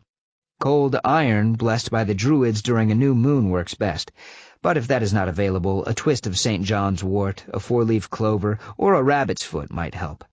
If you have none of the above, wearing your clothing inside out may work in a pinch. A high-quality pair of cross-trainers or running shoes. Remember, buying the shoes is not enough. A strong cardio program is highly recommended before crossing into the Never Never. What should I pack? It is a common mistake to take a large amount of gadgetry, cameras, cell phones, portable computers, etc., into the Never Never. The second problem with these devices is that they will not work well, if at all, in Fairy. The first and larger problem is that any Fae you chance across will not take kindly to the presence of so much mortal technology, which, in turn, could lead to a situation where the running shoes mentioned above are needed. Better to stick with a few simple items. Food. Any type of small, high-caloric, portable food items will suffice. Energy bars, candy bars, trail mix, dehydrated foods, etc. will extend the amount of time you can spend in the Never Never. Note, extending the amount of time spent in the Never Never is not recommended. It is recommended that you do not eat anything you find or are offered while in the Never Never. Side effects of fairy food include but are not limited to mood swings, inebriation, memory loss, shape-changing, obsession, coma, inability to leave the Never Never, and death. Weapon of steel or cold iron. Modern steel, for example a knife, sword, or other implement of death, is serviceable in this regard, but cold iron, for example a spike from a wrought iron fence, a length of pig iron, etc., is preferable, as it has a more direct impact on the Fae. Before entering Faerie, an intense training program with your chosen weapon is strongly encouraged. Several years of training should be enough to adequately protect yourself from the weakest Fae. If you wish to protect yourself from the strongest Fae, you will need several mortal lifetimes. Gifts for the Fae. If you encounter creatures of the Never Never, many can be won over by offering gifts, free of obligation. Suggested items include jars of honey, bags of candy, bronze weapons, and young children. Please check with the laws of your home country before procuring any of these items. Water. While most of the water in the Never Never is drinkable without direct side effects, it is also the home of many aquatic Fae of the nastier variety, and drinking it or venturing too near it may result in numerous indirect side effects: nausea, vomiting, sudden blood loss, inexplicable need to flee, and death. Entering the Never Never. This guide will not lay out explicit directions on how to enter the Never Never. The publishers consulted with their legal teams and determined that the associated liability of such an act was, as one attorney put it, certain to lead to financial ruin for this company, reprisals from the summer and winter courts, and, quite possibly, the end of the world as we know it. Suffice it to say, one enters Faerie through trods, paths between the mortal realm and the realm of the Fae. Finding those trods is, per legal, up to you. The geography of the Never Never. The Never Never is a diverse and wild realm populated by strange creatures and ancient powers. The land itself is said to have a consciousness and a sometimes malicious will. When traveling through the Never Never, there are 4 primary realms with which one may have to contend. Arcadia, the summer Seelie Court. Thick forests, ancient hills, and flowering grasslands dominate Arcadia, home of the Summer Fae. Newcomers to the land of the Summer King might falsely believe that Seelie territory is not as dangerous as the rest of the Never Never. But do not be deceived. Arcadia is sunny and beautiful year-round, but it is not safe. Satyrs, dryads, and trolls roam the forests of Arcadia, and the lakes teem with mermaids and nixies. The Seelie court rests beneath an enormous fairy mound where King Oberon and Queen Titania rule without opposition. Tir Nanog, the winter, unseelie court. The territory of Mab, the Winter Queen, is as hostile and icy as the Fae that dwell there. Snow covers everything, and the frozen woods, fields, streams, and lakes all rest beneath several inches of ice. All sorts of vicious creatures call the Winter Court home, from goblins and redcaps to boogeymen and ogres. The Winter Palace lies beneath an enormous cavern, home of the terrible Winter Queen. Few mortals who set eyes on the unseelie court and Mab ever lived to tell of it. The Wildwood. The dark, tangled forest called the Wildwood is the largest territory in the Never Never, completely encircling both courts and extending into the deep wild. It is neutral territory, neither summer nor winter hold sway here, and the Wildwood denizens owe allegiance to no one. The wood is vast and endless, and the creatures that roam there come from every corner of the imagination. Not only does this make the Wildwood one of the most dangerous places in the Never Never, but one of the most mysterious as well. The Iron Court. Until recently, not much was known about the mysterious emergence of a new court within the bounds of Faerie. One would think that a realm called the Iron Kingdom, born from the very substance most harmful to the Fae, would be a rumor at best and quickly exterminated at worst. But such a court does exist, and is now ruled by a young fairy queen called Megan Chase. The Iron Queen is said to be half fairy and half human, and it is within her realm that you will find the strange and wondrous species known as the Iron Fey. These fairies, for they are indeed true Fey, are thought to have evolved from mankind's love of technology and progress. Currently, however, not much information is known about them. Encountering denizens of the Never Never. If you are wise, you will do as little as possible to draw the attention of the Fae. Sometimes, even if you are a quiet observer, the Fae will find you. If this occurs, there are a few steps you can follow that may allow you to escape with your free will and, if you are lucky, your life. Always be polite. Discourtesy is a deep insult to the Fae and will not be well received, no matter how cool you think it will make you look. Do not be deceived by the politeness of the Fae. Fae are almost always polite. This does not mean they will not happily remove your head. They will, however, be grateful for the entertainment you provided, or, if you are very unlucky, the sustenance. There is no such thing as a free lunch. In the Never Never, there is no free. Accept no gifts, no matter how sure you are that there are no strings attached. There are always enough strings attached to tie you up in a pretty bow and deliver you to someone who will be grateful for the sustenance. Give gifts freely. The Fae will either think you are a masterful manipulator and respect you more, or be completely befuddled by the notion of a gift with no obligations. Never, ever, under any circumstances, enter into a contract with the Fae. It always ends badly and often fatally. In the rare cases where it does not end badly, that is because it does not end. You will be bound for eternity. If you have to run, zig and zag. Many fairies carry bows and arrows. If you chance upon a big gray cat, you probably owe him a favor. Even if you do not remember the favor, do it anyway. In the long run, you will do it, but it will be far less painful if you do it up front. How do I leave Fairy? The best answer to this question is quickly. Spending a lot of time within the realms of the Never Never can lead to many strange effects. A few minutes in Fairy may be years in the mortal realm, or the reverse may be true. If you leave by a different trod than you entered, even one only a few feet away, you may find yourself on the other side of the world, or at the bottom of the ocean. Here are a few things to remember when attempting to leave the Never Never. Always keep track of how to return to the trod from which you entered. Never, ever ask for directions or a way out. Most Fae will help you, but they will charge a steep price, most commonly your tongue, as they do not want you to share this information. Note, if they ever catch on to texting, they may start asking for thumbs as well. If you cannot find your way back to your original trod, purchase a way out by using the gifts mentioned earlier in this guide. If you enter into this type of bargain, make sure to phrase things appropriately. "I'm lost and can't get home" is sure to lead to trouble.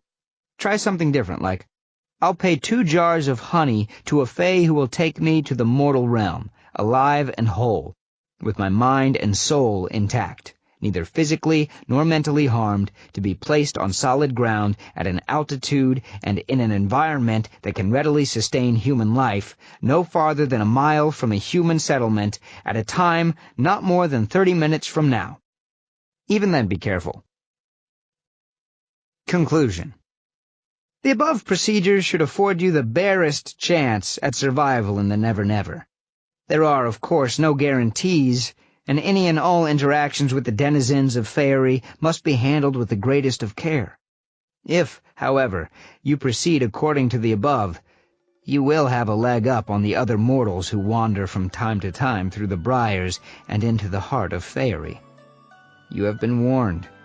Proceed at your own risk.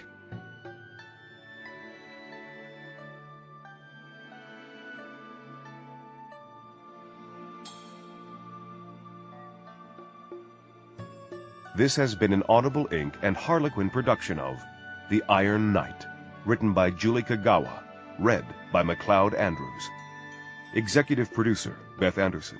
Producers, Mike Charzik and Stefan Rudnicki. Directed by Judy Young. Edited by Ted Scott. Music by Michael Whalen. Copyright 2011 by Julie Kagawa.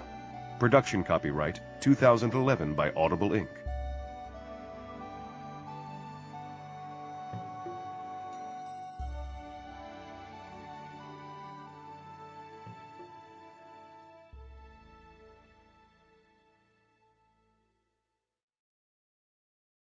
Audible hopes you have enjoyed this program.